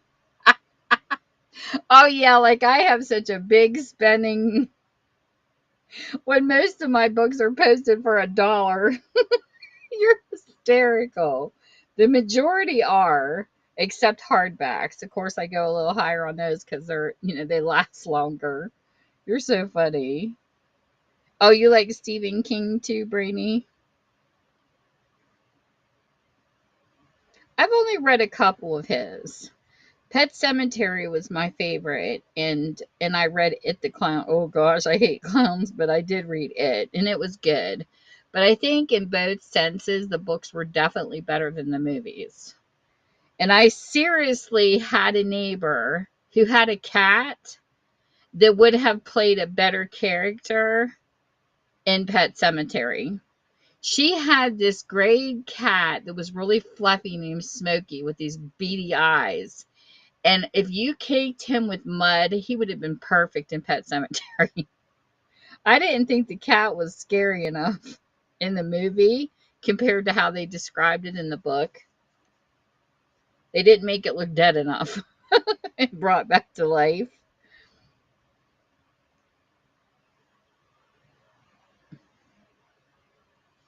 Yes, but the book was definitely better. The only time that there was one book I read that I actually can say the movie was better, and it's because they changed the ending. And I can't remember which story it was. But I was literally shocked because I remember watching the movie and then reading the book, and I was really disappointed on how the book ended. And I can't remember if it was the girl who died and her ghost was trying to tell and give and she wanted her parents to find out who killed her, or if it was the girl who oh gosh, what the heck was the name in the movie? I can't remember which one it was, but it was when these parents had a daughter. It might sound familiar to you, I don't know. She had a daughter that had a disease, and they had a second daughter to save her life. And I believe, what the heck was the name of that movie? But it was out on TV for a while on movie. It's a movie. I can't think of the name of it, but in the movie it ended one way, in the book it ended completely different. And to me, I felt like the one that I was disappointed to, like the mother had no heart to have a daughter just to save another daughter. I mean, how ignorant. Like, she didn't even treat her second daughter like she had a reason to be here, like she didn't have a life. I wish I could remember the name of it. Hey, Big Man, but it was terrible. It was terrible. I'm thinking the book was worse than the movie on that one. I don't know if Google will tell me what the name of that book was or not, but it was horrible. It was just so sad. Um,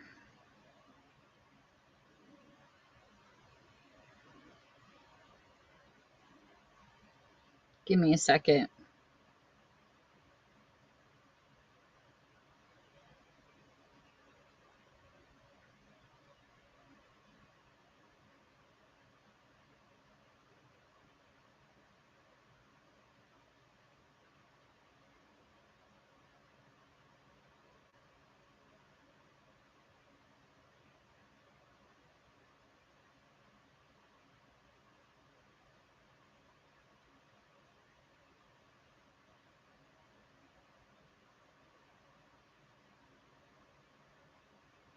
I had the book, but I got rid of it because I didn't like it.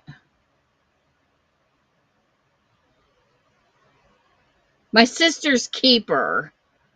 That was the name of it. It says Anna Fitzgerald's older sister Kate suffers from acute promyelocytic leukemia, a blood and bone marrow cancer. Anna was born as a savior sister, specifically so she could save Kate's life through a donation of her umbilical cord blood.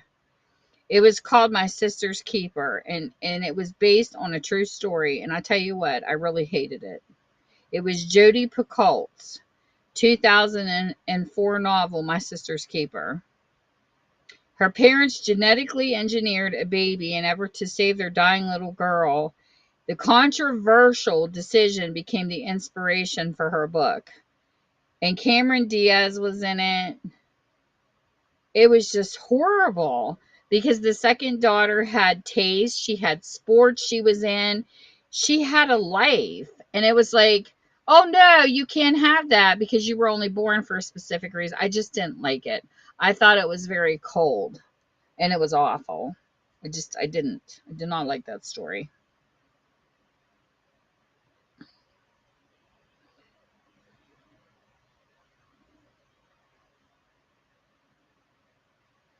But one ended differently than the other. I believe one ended where she had a choice. The daughter had a choice to be her own person and got a lawyer.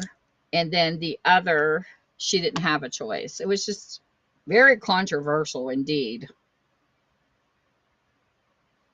was just really good. Hey, Carrie Kennedy. If anybody's interested in any books in the auction, please let me know. You can always purchase from the Buy It Now bin. I have my listings in there, but I can actually show you the books in the auction if you're interested in any. You just let me know. And if you're not, that's okay too. You guys are helping me organize. I like the conversation. I like talking and meeting people through here. So it's been fun. But I want to thank people for their purchases tonight because it's very thoughtful and very nice of people.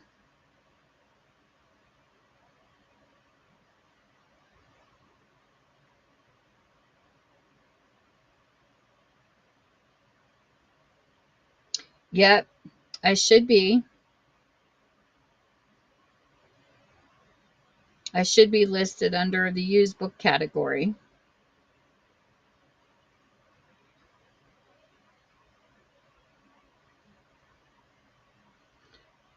Let me see here. What does it say? I can't click on my own profile. But that should be where I'm listed because to give media mail, you have to be in the book section. Hey, Juanita, or is that just Jeannie Jones? I don't know. I can't see. And I don't mean to be ignorant. I do have cataracts. So sometimes I might read your name wrong. So pardon me if I do. Okay, I see it. He highlighted it, Janet Jones. I'll have to have surgery in the future, and it really stinks to not be able to read stuff.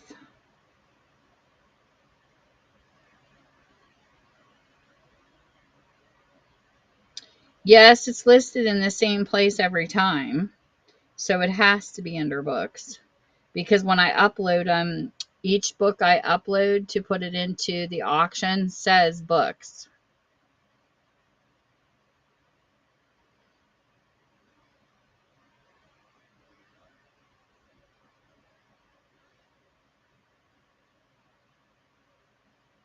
So I don't know what you're seeing.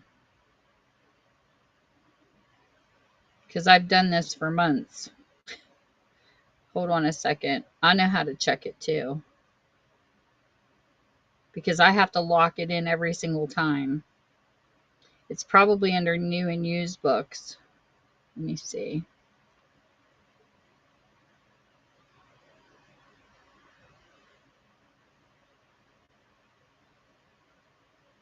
Yeah, I'm under books. It says it right underneath my show. It says books, books, books, and books under all the shows. So that's where I'm at. And when I go to do my orders, it media mail is the shipping that comes off on my label, so it has to be under books. Now you can sell books under other categories, but you won't get that label. But it's definitely listed under books. It says under books to me because I just checked. And under cool, he checked too, so it's under books. But like if I sell under the crafting section, people can buy books, but I think they have to do ground or something to get it. I know Whatnot glitches all the time. It does it to me too. Welcome in. I don't know why it does that, but it does. Whatnot's crazy.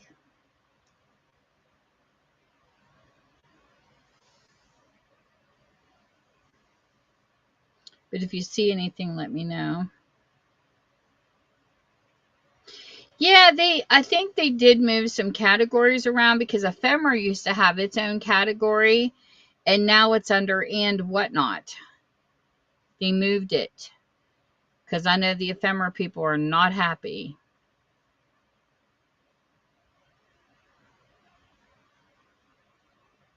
And I guess what they do is they take consideration that their most highest selling platform on here, I believe, is clothing. If you type in the most sales and Whatnot, that's why they do it. Yeah, because I think Popeye's postcard, somebody said he did a video on YouTube about it. He was not happy because I guess they used to be under and Whatnot when it started, and then they got their own category under Ephemera, and then they moved the Ephemera to under and Whatnot again, and they were furious because they put it something by pop culture, and it has nothing to do. These two have nothing to do with each other, and they weren't happy about it. But I guess some people are selling under antiques or estates or whatever. Because a lot of times these people do find trading cards and postcards and stuff like that at estate sales. So that's where yeah, it's constantly changing. I can't tell you how many times I've had to even repost because my net goes out or something happens. Hey, Radical. Oh, no problem. I always follow back the people that follow me. As soon as I see pop-ups from people, I always follow them back. You don't even have to ask. I mean, there's a lot of people on here that don't get me wrong. You know, because you'll see like a bunch of people. I seen somebody that had like 80,000 followers the other night and they were only following one person back. And I'm thinking, why? It's free. You know, it's free to follow people. I don't know why they do that, but they do. They do it on all the platforms. But it's crazy. Yeah. 80,000 people and only following one person back. I don't know. It's some kind of big company. I was in a bunch of different lives and I was looking and I was like, what? Let me see if it was the person who I thought it was. I can't remember. I've been in and out of so many lives. It's crazy. But if you look at the profiles, you'll see it. There's a whole bunch of them like that. I think it was in the purse section. I don't know. It was fashion. But yeah, you'll find them. They do it all the time. It might have been,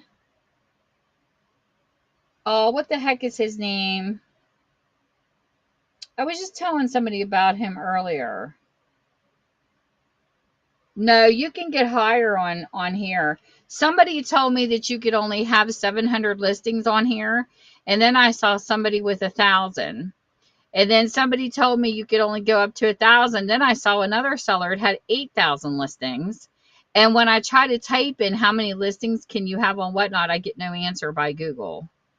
So I don't know if it's unlimited or not. I'm still learning. It's 10:30 for me too. But I mentioned his name earlier. His name's got Keith in it. I was just talking about him earlier. I can't remember. No, not Classy Keith.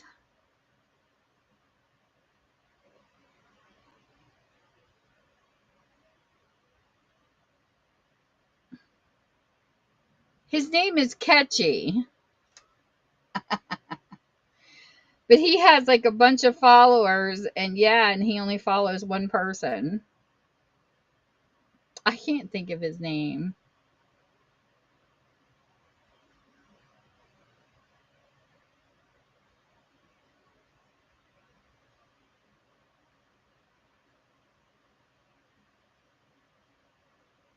Hmm. No, it is Catchy. Hold on a minute. Let me see if I can find it. I just can't get to my profile when I'm live. And I was just talking about him earlier because his live stream was hysterically funny last night. Hold on a second.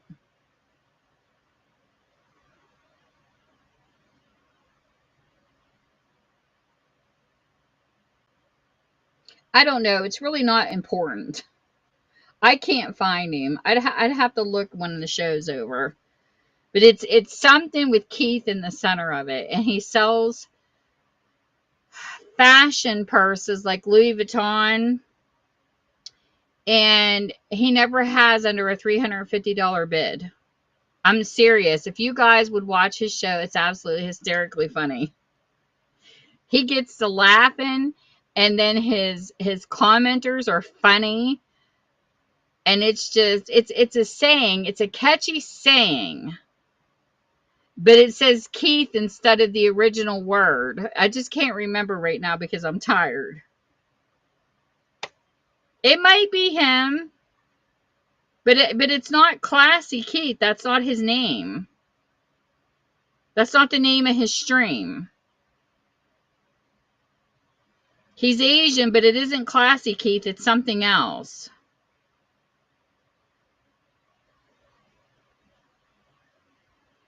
But yeah, that's who I'm saying. He's got like 80,000 followers and he only follows one person. It's like, what? But I know on Instagram, a lot of people don't know this. And there was a lot of people that came from Instagram. But Instagram, you know how like you see millions of people follow one person? A lot of people never think to look up how many people can I follow. And Instagram cuts you off after 7,500. That is their limit on how many you can follow. 2 million people can follow you, but individually it's only 7,500 people. So I would watch people add like businesses, and then they would delete because they were trying to pick up people to add them. And then the reason why they deleted is because they were running out. And the only reason why I found out is because at 7,500, I got cut off following that many people, and I kept getting this error. So I decided to Google how many people can I follow on Instagram, and it says after 7,500, you're cut off. And then I'm thinking, how many other platforms are like that? And maybe that's why they only want so many people following them, because they're afraid they'll be cut off. I don't know. But YouTube, I do know when you grow on YouTube, I got the error again after following 2,000 people. The difference between Instagram and YouTube, though, because this is following too fast, because I like following everybody, because that's just me. As people add your channel and they come into YouTube and into your comment section, that will continue to grow. You just can't follow more people that follow you. They have to actually follow you back in order for your channel to grow on YouTube, and then you can continue to follow. Like right now, I'm stuck on my one YouTube channel. It won't let me follow anybody right now because I follow too many people that follows me back, and I keep getting a preconditioned error.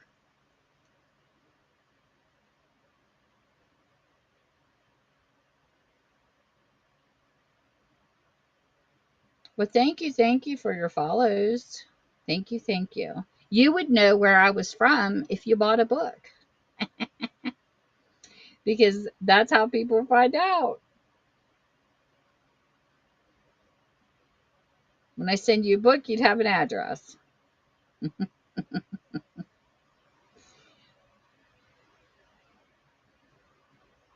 me see here. So I see you're going to go into fashion too, huh? Nice. I follow a couple people that do fashion on here. I follow a Stacy and the 63 Boutique. Keep it. Is it, wait a minute. Is it Keep It Classy and he's got Keith It Classy? I don't know, but his ID is really funny to his name. But I watch his stream all the time. I think his stream is so funny. Somebody took me there as a raid, and I just sit back and just laugh at some of the things that people say in his stream. Like last night, somebody was saying that you're spending all this money when we have homeless people, and you wouldn't believe the trolls this man has. And it's like somebody else is like, this is like gambling. And you're spending everybody's money, and I don't know. It's just really funny watching his trolls because the way I look at it, it's their money, they can do with what they want. You know what I'm saying? Don't tell other people how to spend their money. I wouldn't like somebody telling me how to spend my money, but I love watching his streams, and he just smiles. He cracks me up.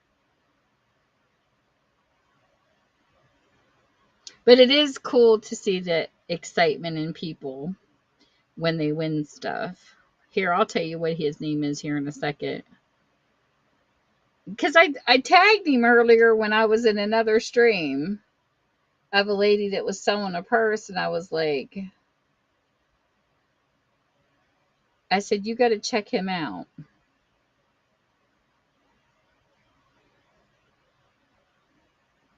I'm following him, so he's under my followers. Just give me a second and I'll find his name. I just started following him recently because I find his stream entertaining. I can't afford to shop there. I try to get the most items out of my money when I'm a shopper because I'm a thrifter. So it's like I told him, I said, I'm just here. I like window shopping. He read my comment last night and he says, yes, window shopping. But he is a funny guy. He's very entertaining.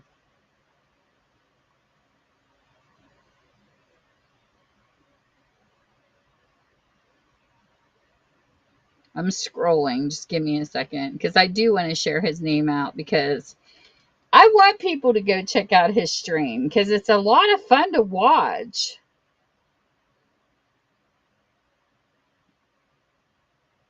I don't watch him every time he's on, just every once in a while if I'm up late at night.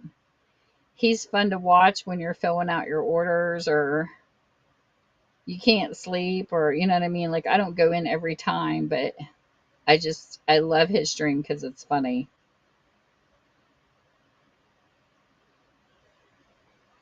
I wish there was a way we could search his name, but their search isn't very giving.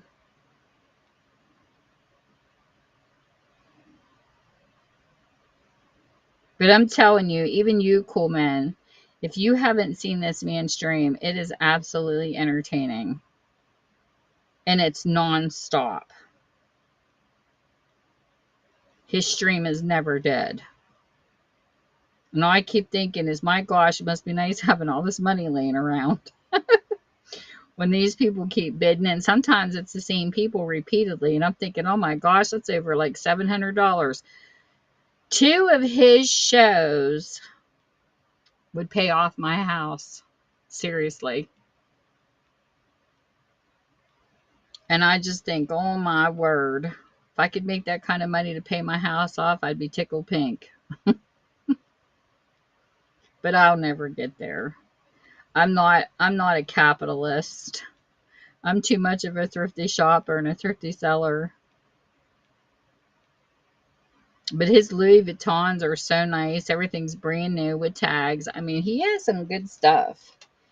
He had a really cute one last night I'd never seen before.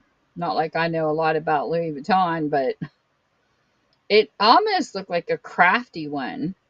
It had blotches of paint, like looked like somebody took a paintbrush and dotted over it in different colors. Boy, was it a pretty purse.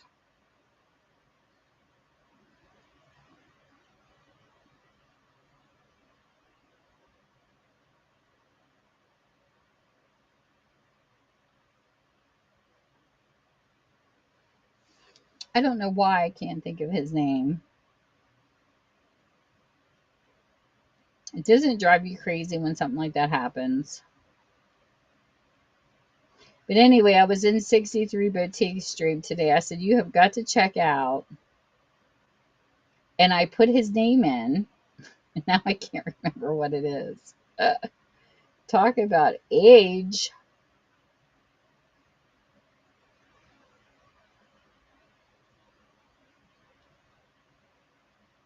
And it's really simple, too. It's not hard. It's just my mind's going blank.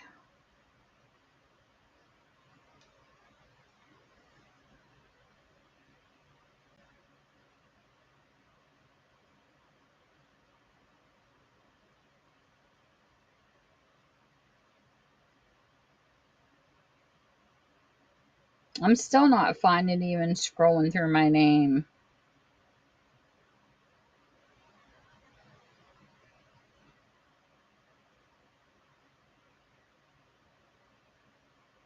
I'm going to have to write his name down somewhere so I can remember.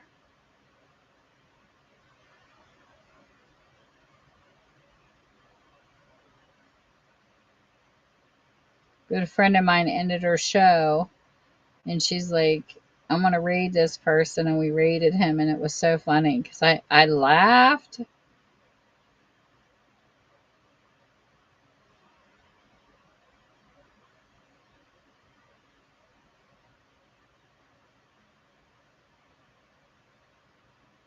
If you can think of his name, put it in here because I can't think of it. It's 3 words.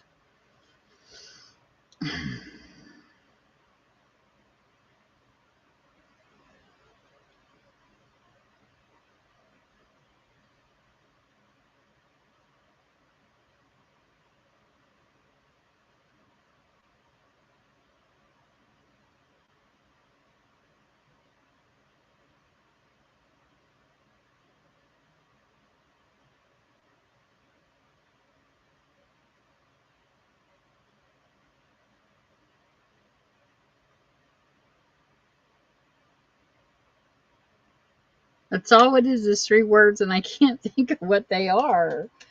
Oh, this drives me nuts.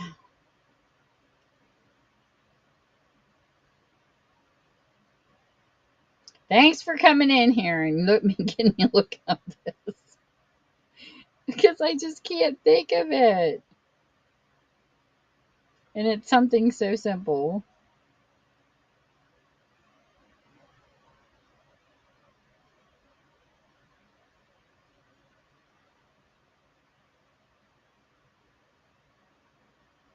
It's like instead of saying something like it's fantastic, it would be like it's Keith-tastic. It's like that kind of a saying.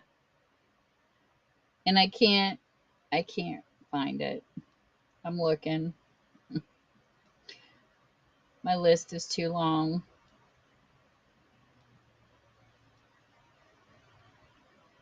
of the people I follow, but I can't think of what it is off the top of my head.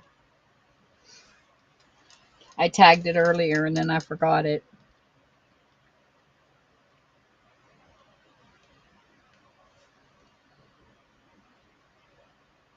I don't know. I'll have to look later because I can't find it. I can't find it off the top of my head. I just looked and I can't find it. Oh, you're welcome. Thanks for modding and taking the time out of your day to do so. Not everybody sticks around with somebody they just met. But you did. You deserve a medal.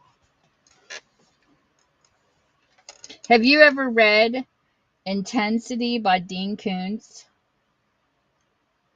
You want to talk about a good book? Woo! That's a good book.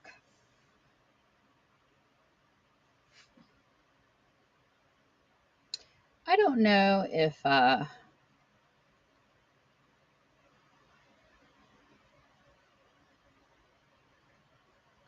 no, Izzy didn't put the name in here. I'm looking at our message. We just rated.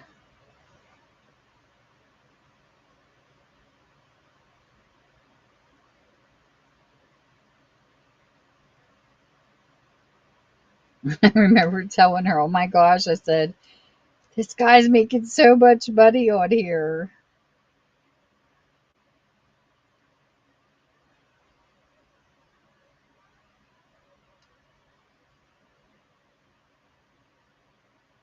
She says, I know, I watch him for entertainment too.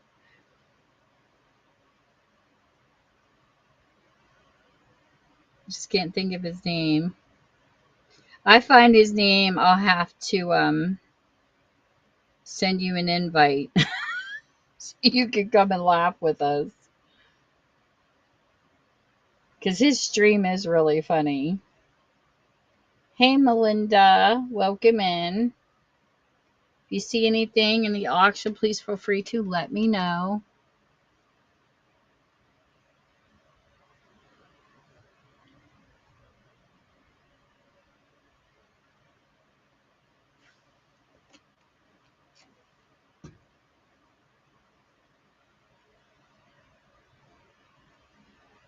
What do you mean you're just now starting to get into reading books? Oh, you mean to tell me you haven't always been a reader?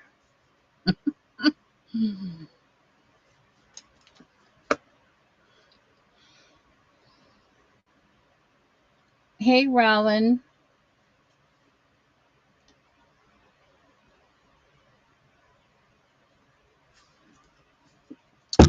Well, Dean Koontz, his Intensity book was so good.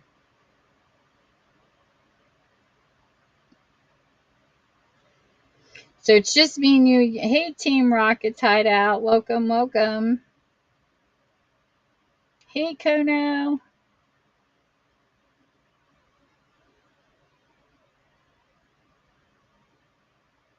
If there's anything you want to see, please feel free to let me know.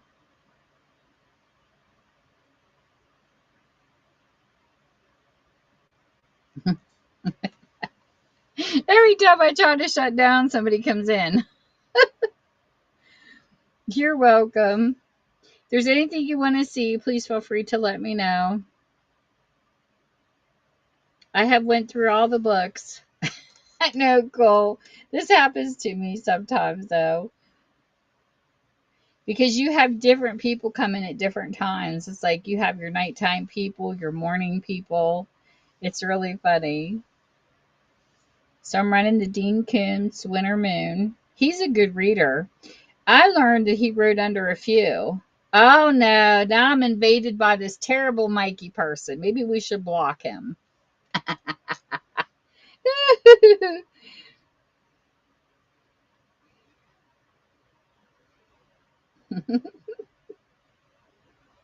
I think I want to block him. You would get mad. Mikey needs a spanking. Cool man's modding for me tonight, Mikey. You should say thank you for the welcome.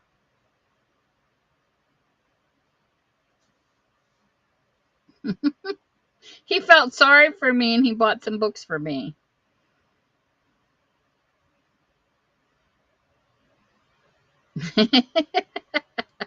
Hey, Reggie. You gotta watch that Mikey. He bites, Cole. He's a biter.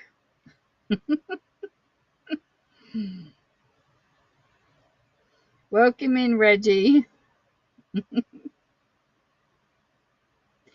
Cool Man met me for the first time today and asked him to mod for me because nobody else was in here modding, and he has stuck with me the whole evening, the poor dude. He listens to me talk for hours and has no complaints yet. Hey, GLD, welcome back.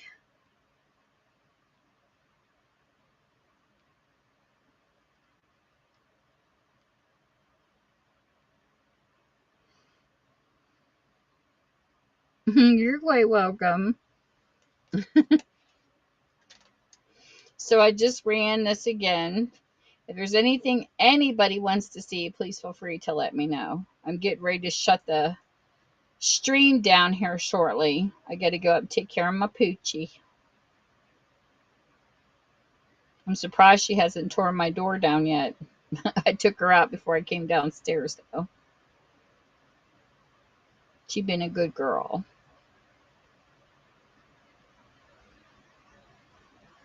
I know, it does that to me too, Cole. I'll see it on my laptop and I won't see it on my phone. It's really weird. Sometimes I'm in here. Somebody kept joining the other night. I couldn't see him in either place. I had no clue who was keeping me company.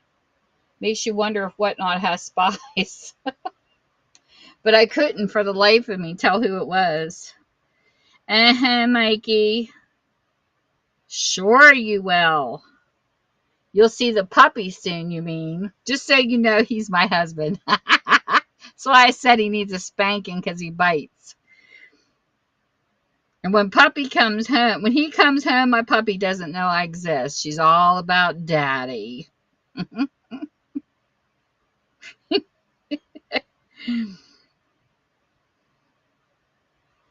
He comes home and he's like, you don't greet me like she does. I said, well, I'm not going to jump on you and ball tag you and lick your face.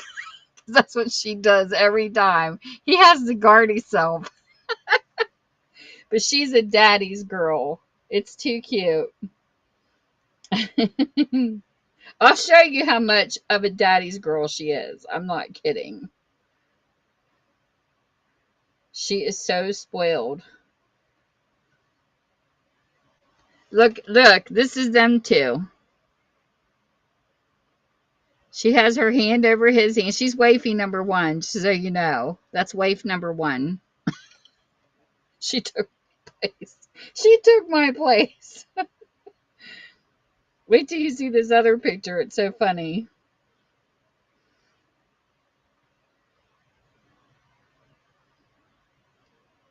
She's hysterical.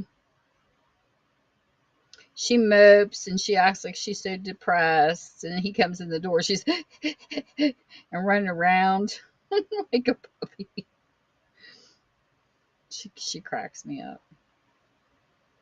I got this one picture of the two of them. It's so funny. I need to do a video of how she acts when he comes home. Like, she literally has to clean him like her puppy. Literally. He'll sit in his recliner. She's got her paws on each side of his neck on his shoulders, makes him hold still till she licks his entire face. He's like, really, Rooney? She does this to him, and he can't move. She digs her claws into him until she's done. It's absolutely funny. I said, she's the boss.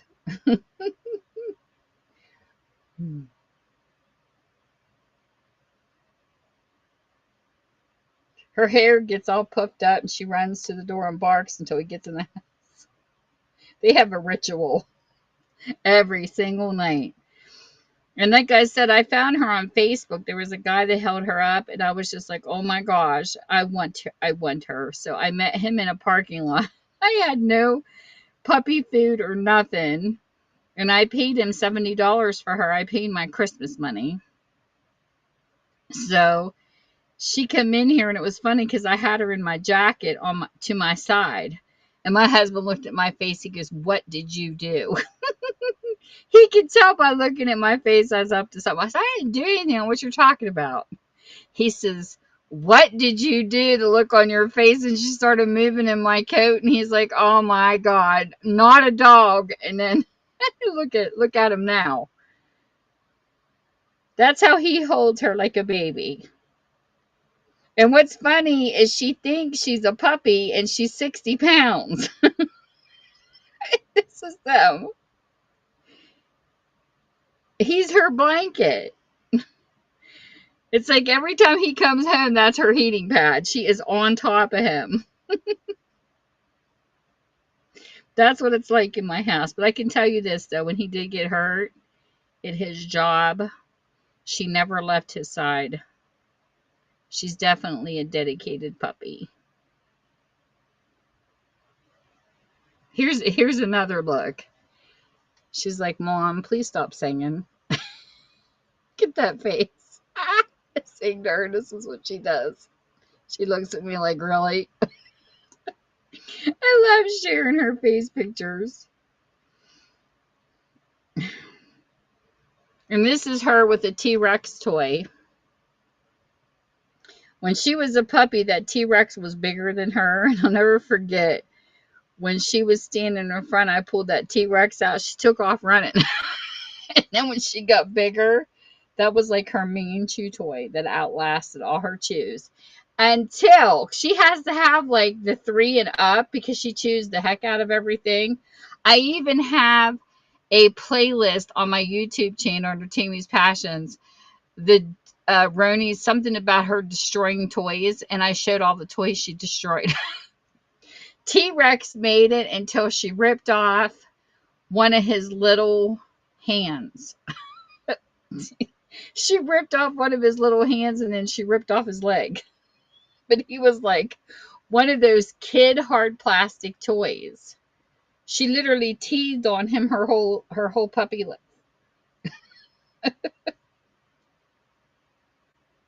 It's too funny. Hey, Kurt. So if you're looking for any Dean Koontz, you just let me know. I think I had him in this sale and last sale. Like I said, as I unbox, you'll see what I get. And after this runs, hopefully nobody will come in so we can leave. It's almost 11 o'clock. But this happens, like, it's funny how you can hardly get anybody in and you're like, okay, I'm going to close the show, and then everybody shows up. It's like, really? Alrighty. So I'll have to see what I can surprise you with, too, for modding. I'll have to go through some stuff and find you a good book. You're welcome, and thank you for modding. And okay, before anybody comes in, thanks so much for everybody that come in. Thanks for people who stopped by. Thanks for people who just visited on YouTube too. Thank you so much. And thank you for modding and cool men. And you all take care and have a great the rest of your night. Bye. I'll see you soon.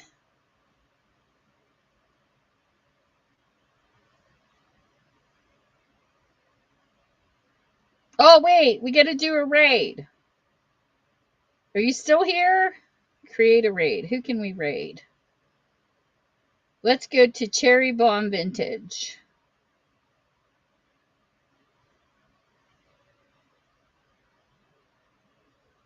Hold a minute. We're going to go to Cherry Bomb Vintage.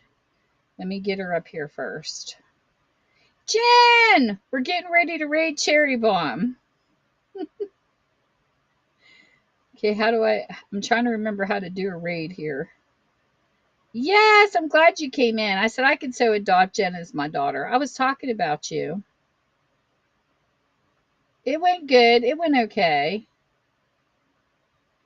Okay, so we're going to do Cherry Bomb Vintage. Are you ready?